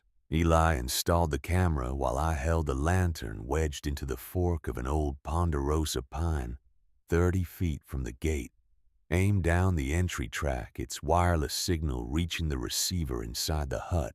I watched the camera feed appear on my phone, a green-tinted rectangle of driveway in infrared. The gatepost visible at the left edge, the track disappearing into darkness beyond. If anyone comes up that road, I said, we'll know. Eli climbed down from the tree. He brushed pine bark from his jacket and looked at the camera and then at me. I've been thinking about Dad, he said. I waited. He knew, Eli said. He sat there on the phone and he said those words, and then he went to prison for the money laundering, and the whole time he knew why Mom was dead, and he never said anything. He was quiet for a moment. That's not weakness, that's a choice. Yes, I said. It is. Are we going to use him? I thought about Raymond Cole testifying, about what it would cost him and what it might mean, and whether any of it balanced in any way that resembled justice. If he'll do it, I said. Why would he? I thought about what Ruth had written in the letter, about the visit she had made to Raymond in prison, the one he had not mentioned, and she had recorded as a single quiet paragraph near the end of her account. She had sat across from him and looked at him and told him what his punishment was. Not the prison sentence, the real one. Because Ruth already had this conversation with him, I said. She already told him what he owed. I think he's been waiting for someone to give him the chance to pay some portion of it back. I called the prison the next morning. The process of arranging a communication with an inmate in the federal system is not simple, but Marjorie had given me the right forms and the right office and the right language to use, and 3 days later I was sitting in the county office with a phone on speaker and Raymond Cole's voice coming through it for the first time in my life. He sounded older than I had imagined, quieter. I did not introduce myself with warmth. I told him who I was and what we had found and what I needed from him. I told him about the audio recording. I told him that his voice was on it. The silence on his end lasted long enough that I thought the call had dropped. Then he said, "She found it." "She found everything," I said. Another silence. "What do you need me to do?" he asked. I told him. He said yes without negotiating the terms. The trap was simple in its design and required absolute precision in its execution. The USB drive we had recovered from the pipe was the original Ruth's copy, the one she had assembled over years of careful documentation. I made 2 copies on drives I bought from the hardware store in Mill Haven. one of which I gave to Marjorie, and one of which I kept. Then I put a third drive blank identical in appearance to the original into the waterproof container, resealed the silicone, and reinstalled it in the pipe behind the sunflower coupling. If Victor Greer sent someone to take it, they would take a blank drive. If Victor Greer came himself, I wanted to know about it. I called Cal. I did not tell him everything at first. I told him that we had reason to believe someone might try to access the property without permission, that it would likely happen at night, and that I would appreciate knowing whether he had contacts in the area who might be willing to be on standby. I said it calmly and practically, the way Ruth's journals had taught me to approach problems that required clear thinking. Identify the variable. Identify the resource, match them. Cal was quiet for a moment. Then he said, "How many people do you need?" "Enough that no one tries anything once they see them," I said. Another pause. "I'll make some calls," he said. He called back 2 hours later. 9 men, all retired military, all local, all of whom had known Ruth Maddox either directly or through Cal, and considered what had been done to her daughter a matter that had gone without adequate response for far too long. They would be ready on 2 hours' notice. They would bring their own vehicles and their own means of persuasion. I called Marjorie and told her the plan. She listened. When I finished, she said, "The moment anything happens on that property, you call Dale Pruitt. Not before gives Greer's lawyers something to argue about. But the moment his people set foot on your land, you call. And I will already have spoken to Dale about the background, and he will come. You'll talk to the sheriff before." "I'll talk to Dale tonight," she said. "He's an old friend. I'll give him enough to understand the situation without giving him enough that he's obligated to act before you're ready." A pause. "This needs to end cleanly. For you. For what Ruth built." We waited 4 days. On the 4th night, I dreamed about Clara. She was standing in a field of sunflowers, the stalks so tall they came to her shoulders, the flowers all turned toward a sun I could not see. She was reaching toward me across a distance that did not change, regardless of how far I extended my own arm. She was saying something, her mouth moving with the particular emphasis of words that matter, but no sound was reaching me. I kept trying to close the distance. It kept refusing to close.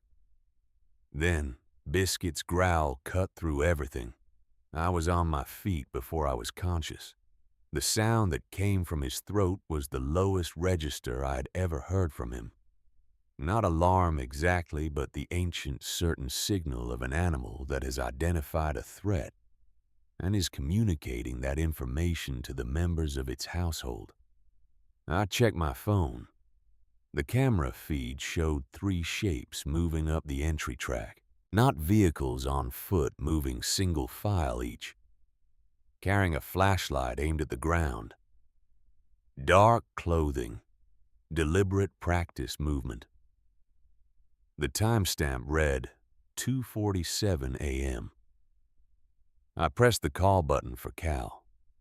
1 ring, then his voice fully alert as if he had been waiting by the phone. 3 on foot, I said. Coming up the track now. Give me 15 minutes. I woke Eli. He was sitting up before I finished saying his name because that is who my brother had become over the course of these months. Someone who had learned to hold a light sleep to be ready to respond before his body had finished the transition from unconscious to present. He looked at me in the dark, I showed him the phone screen. He nodded. We moved to the far side of the hut behind the growing bed frames that lined the east wall, and we waited. Biscuit came with us, pressed against my leg. The growl in his throat reduced to a vibration I could feel through my hand on his back. The side door, the equipment access lower than the main entrance facing east, opened without a sound. Whoever they were, they had scouted the property well enough to know about the secondary entrance. 3 figures came through in sequence, flashlights sweeping the space in practiced arcs. And then, framed in the doorway, a 4th figure, not moving with the others, standing still in the entrance, letting them do the work while he observed. His cashmere coat was gone, replaced by something darker and more practical. But the posture was unmistakable. The absolute physical certainty of a man who has always had more resources than whoever he is standing across from. Victor Greer. He had come himself. One of the 3 men had already found the main irrigation line. He was crouched at the coupling joint, a flashlight in one hand, a set of pipe tools in the other.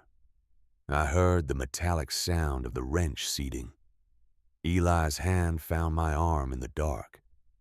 I felt him tense, felt the decision forming in his body before his body had finished making it. Eli. I breathed. He was already moving. He came out from behind the growing frames at a full run, shouting something I could not fully parse, a single compressed syllable of anger and grief. And 14 years of being told that the things that mattered to him were not his to keep. He was across the hut in 4 seconds. The nearest man turned and caught him before he reached the pipe, one arm locking around his torso, lifting him off the ground. A second man stepped in, pulling the shovel from Eli's hands, and in moments my brother was face down on the concrete, with a knee between his shoulder blades and a hand gripping the back of his jacket. He was not struggling. He had gone still. I walked out from behind the growing frames. Victor Greer looked at me. The expression on his face was not surprise. It was the mild managerial displeasure of someone dealing with a delay rather than a complication. "I was hoping you'd be sensible," he said. "Stay inside, let this be finished. Move on with your lives." He glanced at Eli on the floor. "Now I have to make decisions I'd rather not make." "Let him up," I said. "In a moment." He nodded toward the man at the pipe. "Finish." I heard the coupling release, the sound of the container being worked free. Then, got it. Victor Greer's expression resolved into something that was almost satisfaction. The lights came on, not gradually. All at once from multiple directions, flooding through the skylights and the equipment entrance, and through the east-facing windows that Ruth had installed to maximize winter light, an onslaught of illumination from 6 sets of vehicle headlights positioned around the perimeter of the clearing, aimed inward, turning the Montana dark into something closer to noon. Through the open equipment door, I could see them. Pickup trucks and older SUVs parked at angles that closed every exit from the property. Men standing beside them, not moving, not speaking, just present in the absolute and unhurried way that people who have been in difficult situations before are present without the agitation that comes from not knowing how things will resolve. Cal Briggs stood at the center of the entrance, his silhouette backlit by the headlights behind him. He was not carrying the shotgun this time. He did not need to. "Step away from those children," he said. His voice carried the particular authority of someone who spent years giving orders in circumstances where the alternative to being obeyed was unacceptable. Victor Greer's men looked at each other. They were professional in some sense of the word. They had moved through the dark with skill. They had located the pipe quickly. They had controlled Eli efficiently. But they were also doing a rapid and unfavorable calculation about the current arithmetic of the situation. And professional people, unlike ideological ones, respond to arithmetic. The man holding Eli released him and stepped back. Eli got to his feet without assistance. His jaw set, his eyes on Victor Greer. Victor had not moved. He was looking at the assembled vehicles, at the men beside them, at Cal, in the entrance, with the expression of someone recalculating a position they had believed was secured. "This is trespassing on private property," I said. My voice came out steady. I was grateful for that. "You have a stolen USB drive in the pocket of whoever took it from that pipe. You have 3 men who just entered this structure without permission. And you have a recording of yourself arranging the death of Clara Cole that has already been copied to 2 secure locations." Victor's composure did not break, but it thinned. The pleasant surface of it thinned until you could see clearly what was underneath. And what was underneath was not the cold certainty I had expected. It was calculation, rapid, desperate, and for the first time since he had walked into our kitchen, in his cashmere coat, uncertain. "You have nothing admissible," he said. "I have a phone in my brother's pocket that has been recording since the moment your people came through that door," I said. "Which means I have you tonight directing men to enter private property and remove evidence from a structure you do not own. That's new, Mr. Greer. That happened after today. That's exactly what we needed." Blue and red light bloomed at the end of the entry track. 2 sheriff's department vehicles came up the road and pulled into the clearing with the particular unhurried authority of people arriving at a situation that has already resolved itself and simply requires documentation. Sheriff Dale Pruitt was a large man in his late 50s, broad in the shoulders with the deliberate movements of someone who has learned that urgency is almost always counterproductive. He took in the scene, the trucks, the men, Cal in the entrance, Victor Greer standing at the center of it with a container in his man's hand and nowhere useful to stand. He walked toward Victor with the steady pace of inevitability. "Victor Greer," he said. Not a question. "Sheriff, there's been a misunderstanding." "You can explain it to me at the station," Pruitt said. "Hands where I can see them, please." It took 40 minutes to process the scene. Pruitt's deputies documented everything: the forced entry through the equipment door, the pipe coupling and tools, the container with the blank drive inside, the phone recording from Eli's pocket.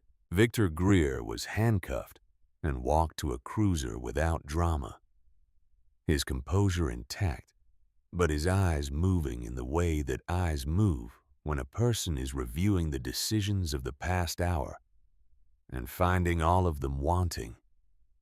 His 3 men followed in separate vehicles. When the cruisers had turned out of the property and the lights of Pruitt's vehicles had disappeared down the service road, the clearing was quiet. Cal's men dispersed without ceremony, climbing back into their trucks, exchanging brief words, driving away into the Montana dark. The way people leave when a thing that needed doing has been done, and there is nothing more to say about it. Cal stood in the clearing for a moment after the last truck left. He looked at me. He looked at Eli.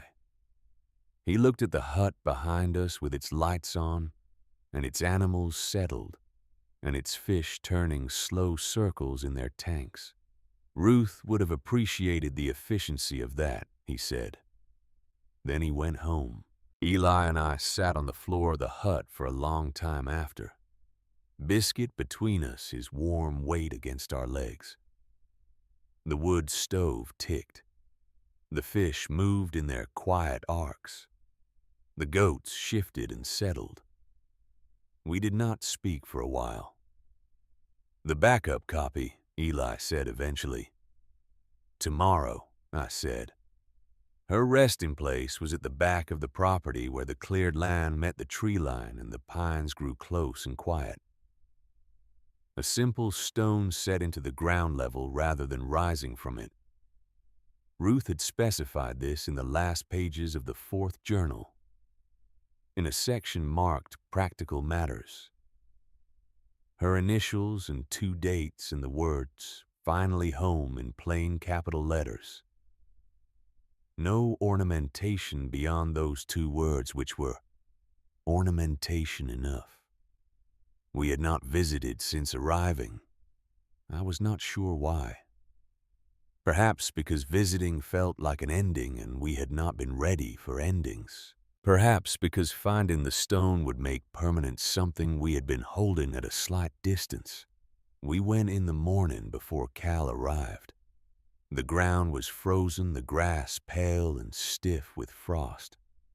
The sky the pale gray of a Montana winter morning that has not yet decided what it intends to become. Biscuit walked with us without being called, moving at my left side with the measured pace of an old animal that knows where it is going. The stone was there. Ruth Maddox, 1952, 20:25. Finally home. I stood in front of it for a moment. Felt the cold coming through my boots and my jacket and settling into the place in my chest where something had been sitting for 14 years without a name. Then I crouched and pressed my palm flat against the frozen ground 6 inches in front of the stone, and I felt the slight give of soil that had been disturbed more recently than the surrounding ground. I found the edge of a flat board pressed into the earth, sealed against moisture, with a bead of dark compound. Lifted it. The container was there, identical to the one from the pipe, sealed with the same silicone, the same care, the same absolute faith that the person who found it would know what to do with it. I have always believed in redundancy. I held it in both hands for a moment. Ruth Maddox had planned for the possibility that they would find the first copy and destroy it. She had planned for the possibility that her own careful work would be undone by the same violence that had undone her daughter. She had prepared for that possibility with the same methodical patience she had applied to every other aspect of what she had built here. And she had put the backup where the person she trusted most would think to look, at her feet, knowing we would come.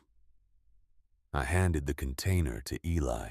He held it with both hands, looking down at it, and I watched the same calculation move through his face that I felt moving through mine. The weight of what it meant, the cost at which it had been kept, the woman who had maintained faith in its necessity for more than a decade. "She never stopped," he said. "No," I said. "She never did." We brought both drives to Marjorie that morning. She made calls. By afternoon, a federal investigator had driven up from Billings and was sitting in a conference room at the Harlow County building, listening to the audio file on a laptop with the careful, expressionless attention of someone conducting a formal assessment of something important. The investigation took 8 months. Victor Greer hired 3 attorneys. He filed motions to suppress the audio recording on the grounds that it had been obtained without a warrant. Motions that were denied on the grounds that the recording had been made in 2012. And Ruth Maddox had been a party to the conversation. Her device, her recording, her right. He filed motions to challenge the chain of custody of the digital evidence motions that were answered by Marjorie Pell's testimony about the condition of the drives when she received them, and the federal examiner's report on their integrity. He filed motions to exclude Eli's phone recording from the night at the property. These were denied. What happened on our land that night was documented by 9 witnesses, 2 sheriff's deputies, a county official, and 17 seconds of unambiguous audio in which Victor Greer directed his employees to remove evidence from a property he did not own. He had spent 30 years making problems disappear. Ruth Maddox had spent 14 years making it impossible for this one to disappear. Raymond Cole testified via secure video link from the Federal Correctional Facility in Colorado. He had aged in the photographs I had found of him from the time of his original trial. Not gently, but the way people age when they have been carrying something that does not allow for rest. He sat in front of the camera in a prison-issue shirt and looked at the courtroom through the screen with the eyes of someone who has had a very long time to understand precisely what he is. He told the jury everything.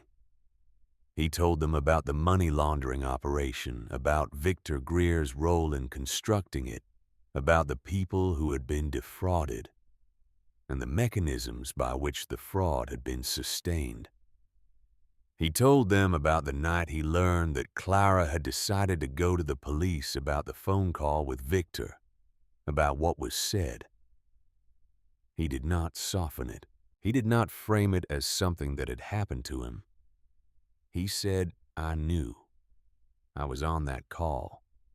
I said what I said, and then I did nothing, and my wife is dead because of what I chose." His voice cracked on the last sentence. He did not recover it. He finished his testimony with his voice broken, and the courtroom was very quiet when the connection ended. The jury deliberated for 3 days. I was in the courthouse in Billings when the foreman stood and read the verdict. I was sitting in the 3rd row of the gallery with Eli on my left and Marjorie Pell on my right, and Cal Briggs directly behind me, his hand on the back of my seat. I had not slept well in 3 days. I had spent the deliberation period doing exactly what Ruth's journals recommended for periods of acute uncertainty working: checking the fish tanks, repairing a drip in the greenhouse irrigation, planting a new flat of seedlings that would not be ready to transplant for 6 weeks, which required believing that in 6 weeks there would still be something to transplant them into. Guilty. Second-degree murder. Conspiracy to commit murder. Witness tampering. Obstruction of justice. Guilty on all counts. The judge sentenced Victor Greer to 28 years in federal prison with no possibility of parole for the first 20. I watched them lead him out of the courtroom in handcuffs. His expensive suit was rumpled from days of sitting in a holding cell.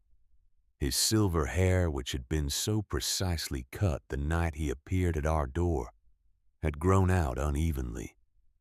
His face, as the deputies walked him past the gallery, was composed into the blankness of someone who has run out of calculations and is now simply enduring the arithmetic of consequence.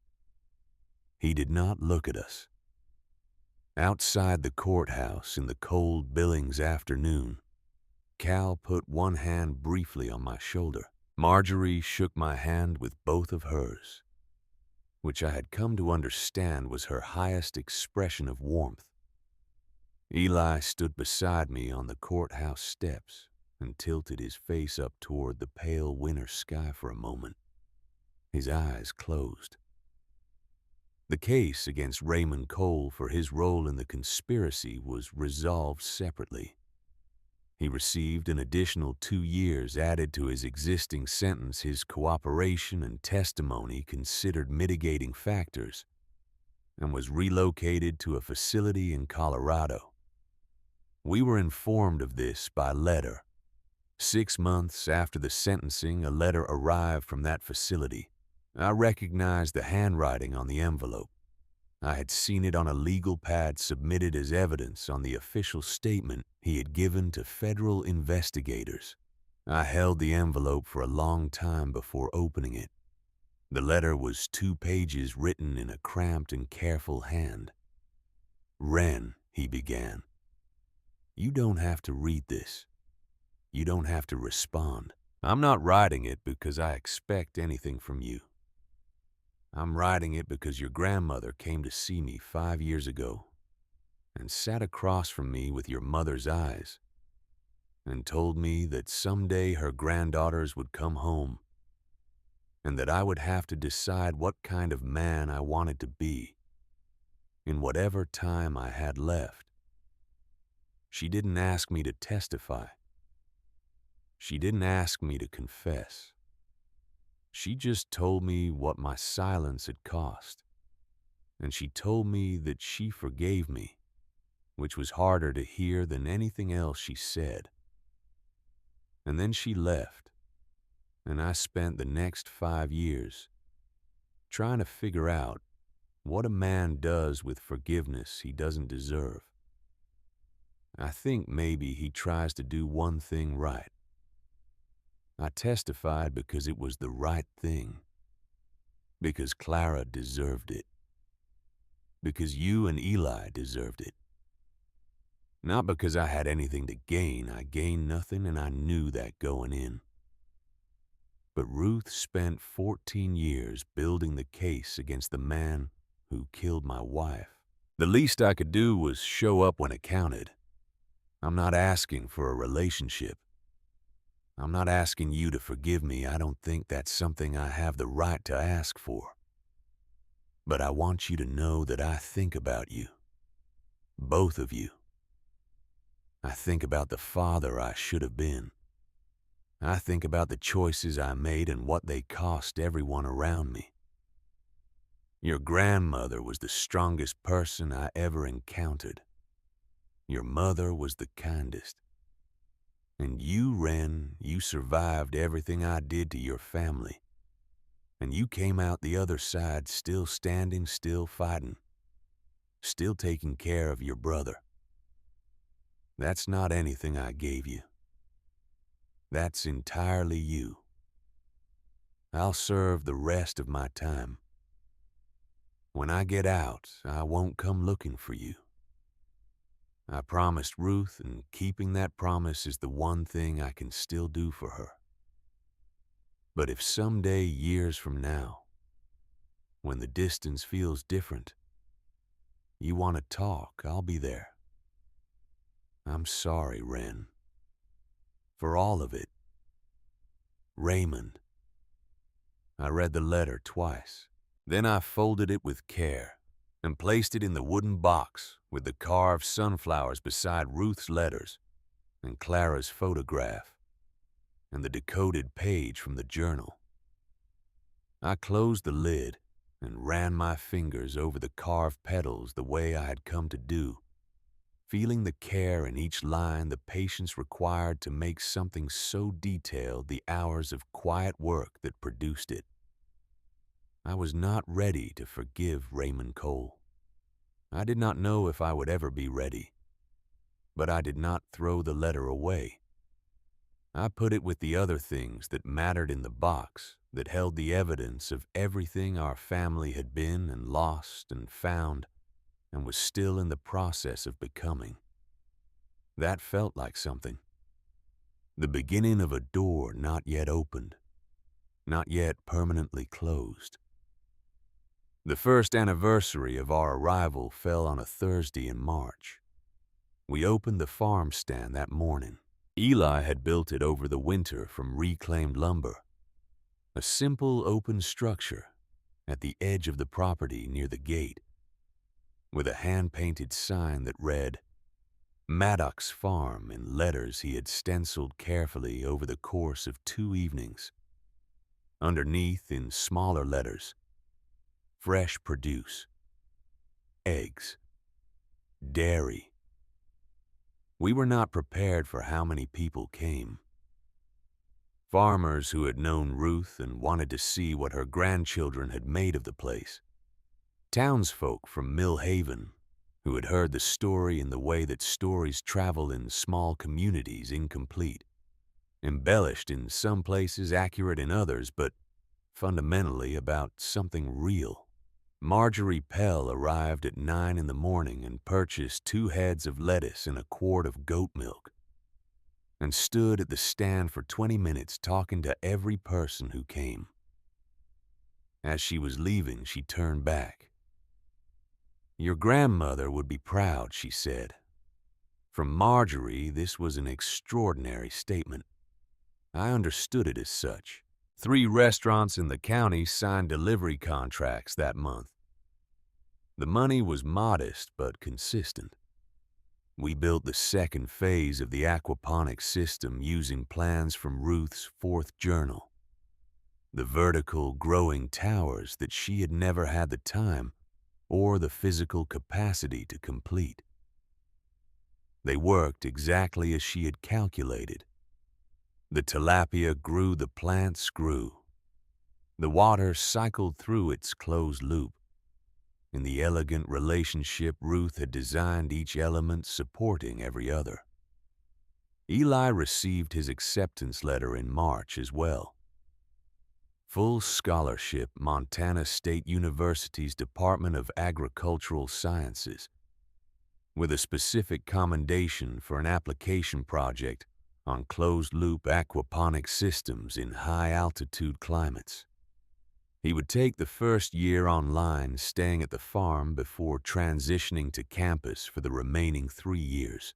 My 14-year-old brother, the one who had been sitting on a concrete bench behind a converted motel when I found him with electrical tape on his sneakers and walls behind his eyes, so high I thought they might never come down, was going to college. I did not make a production of it. He would not have wanted that. I just said, Ruth knew. He looked at me. She left you those journals because she knew, I said. She knew what you would do with them. He was quiet for a moment. Then he went back to checking the pH levels in the growing beds, because that was who Eli was, someone who responded to large things by attending to the next immediate necessary thing, which I had come to understand was its own form of wisdom. Cal moved into the small cabin at the back of the property in April. He said it was for the workload. We understood what it was actually for. He had been alone in his house down the road for a very long time. And alone was something he had done out of necessity for so many years that he had forgotten it was a choice rather than a condition. It was not a choice anymore. Delia came every weekend and sometimes more. She brought food, checked the animals, sat with us in the evenings when the work was done. She had her father's directness and her own particular brand of warmth, which expressed itself less in words than in the steady fact of her continued presence. Harlow County officially ruled Clara Cole's death a homicide in June. The case was formally closed with Victor Greer's conviction named as the resolution. A clerk from the county records office called to tell me, reading from a document in a neutral voice. And when she finished, I thanked her and set down the phone and sat for a moment in the quiet of the hut. Clara Cole, 1980, 2012. The county's record said homicide. What it could not record was everything else she had been. We arranged for her remains to be moved. It required paperwork and patience, and Marjorie's considerable knowledge of the county's administrative processes.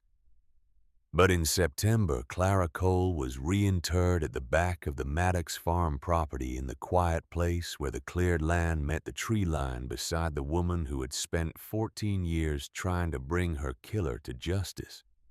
Mother and daughter. Finally, together. We placed a second stone beside Ruth's. Clara Cole, 1980-2012. Beloved Mother. Truth found. On the evening we placed it. The sky above, the property went through every color it knew: gold first, then amber, then a deep rose that faded at the edges into the blue of approaching night. Eli and I stood in front of the two stones as the light changed around us. Biscuit lay in the grass. At our feet, old and slow, but present the way he had been present since the first afternoon we walked into the clearing and found him waiting. I had brought the last letter, the one found in Ruth's bedside drawer after she died, the one Cal had kept for 8 months, waiting for the right moment to give it to us, knowing in the way that people know things when they have lived long enough and paid enough attention that the right moment would announce itself clearly. I unfolded it. My dearest Wren and Eli, it began. I dreamed of you last night. Wren, you were laughing. Your hair was blowing in the wind, and you looked like your mother. And it made me so happy I woke up. Eli, you were running across the fields, really running the way children run when they are not running from anything but simply moving because it feels like the right use of a body and a clear day. You looked free. I don't know if you will ever read these words. I have written so many words that have not reached you, so many letters that came back with their seals unbroken. But I keep writing because love does not stop requiring expression, simply because the channels of expression have been blocked. Love finds whatever it can. It uses what it has. I have left you everything I have. This land, this system, this community that has been kinder to me than I deserved. The money I saved for years, $1 at a time, against the day you would need it.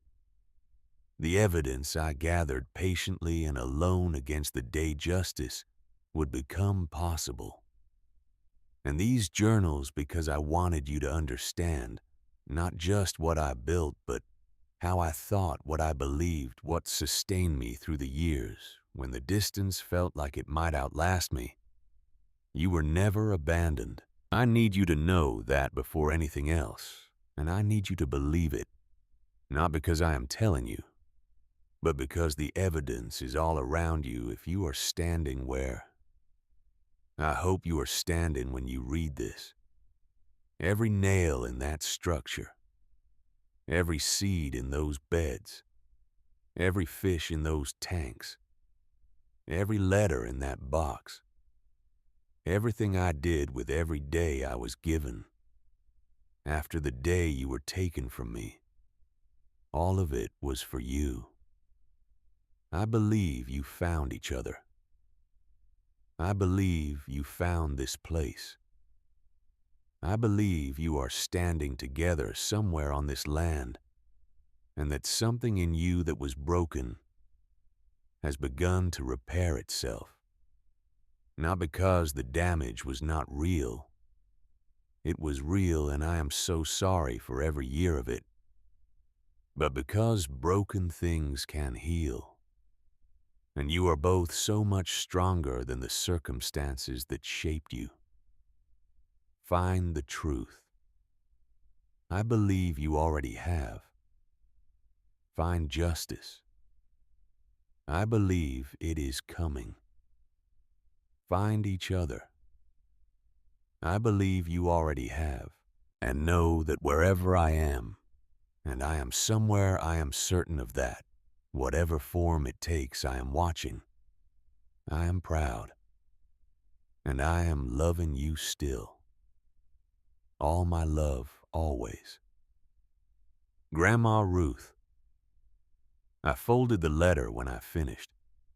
The sky had gone from rose to the deep blue purple of a Montana dusk. The first stars were appearing distant and clear, and impossibly numerous. Eli's hand found mine. We stood there for a while, not talking, not needing to. Two people who had been handed trash bags and told that was the sum total of what they were worth, standing on 43 acres of land that an old woman had purchased quietly and built carefully and left waiting for them, standing beside the graves of the two women who had loved them, one who had died protecting them, one who had spent 14 years building the place for them to come home to. I thought about what it would have cost Ruth to maintain that faith across a decade of unreturned letters and closed doors and the daily grind of uncertainty to keep building. Keep documenting, keep believing without any guarantee that the people she was building for would ever come. I thought about what it means to love someone across an impossible distance, to keep the evidence, to maintain the systems, to prepare for an arrival you cannot be certain will happen, but cannot bring yourself to stop believing in. After a while, I said, "Hey, Grandma. Hey, Mom." The wind moved through the grass. The pines made their quiet sound. "We did it," I said. "We found the truth. We finished your system. We made this place into something." I paused. I wish you could see it. I wish you could see Eli, how much he's grown, what he's becoming. I wish you could see Cal, how much lighter he looks now that he has somewhere to be. I stopped. Tried again. I wish you could see me. I think I'm okay. I think for the first time in a long time, I think I'm actually okay. Eli squeezed my hand. I reached into my jacket pocket and took out the photograph I had been carrying every day since Ms. Harker's office. The original Ruth in the rocking chair, the sleeping baby, the tears on her cheeks. I had kept it face up since the day I first understood what it meant. I looked at it one more time in the fading light. Then I took out the new one. Delia had taken it 2 weeks ago on a bright October afternoon, Eli and me in front of the Quonset hut, arms around each other's shoulders, squinting into the sun. The farm spread out behind us in every visible shade of green. We looked like people who lived somewhere, people who belonged to something. On the back, I wrote Wren and Eli Cole. The day we finally came home. March 15th, 2026. Exactly 14 years from the date on the back of Ruth's photograph. Exactly 14 years from the last day she held me. Biscuit shifted in the grass at our feet and let out a long, slow breath. The same sound he had made the first afternoon we came, when he pressed his muzzle into my hand and something in him released. The sound of an animal that has been keeping watch for a very long time and has finally been permitted to rest. The stars were fully out now. More stars than I had ever seen anywhere, more than I had known could exist in a single sky. The kind of stars that are only visible when you are far enough from everything that was obscuring them. Inside the hut, the grow lights burned their steady blue-white glow. The fish turned their quiet circles. The plants reached upward in the way that plants reach when they have everything they need. The system that Ruth had designed and we had built, and would spend years improving clothes complete each element, sustaining every other, hummed along in the dark. I had spent my whole life believing I was one of the people the world was designed to discard. I had believed that because the evidence was abundant and the counter-evidence was invisible, hidden in pipes buried under stones, sealed in boxes carved with sunflowers returning to sender in stacks, that a dying woman kept because she could not bring herself to throw away the proof of her own love. I had been wrong about what the evidence meant. She had never stopped. And because she had never stopped, we were here, on this land, in this life, with these people and these animals and this system that grew food from water and light, and the quiet chemistry of living things supporting each other. We were home, and we were never gonna leave.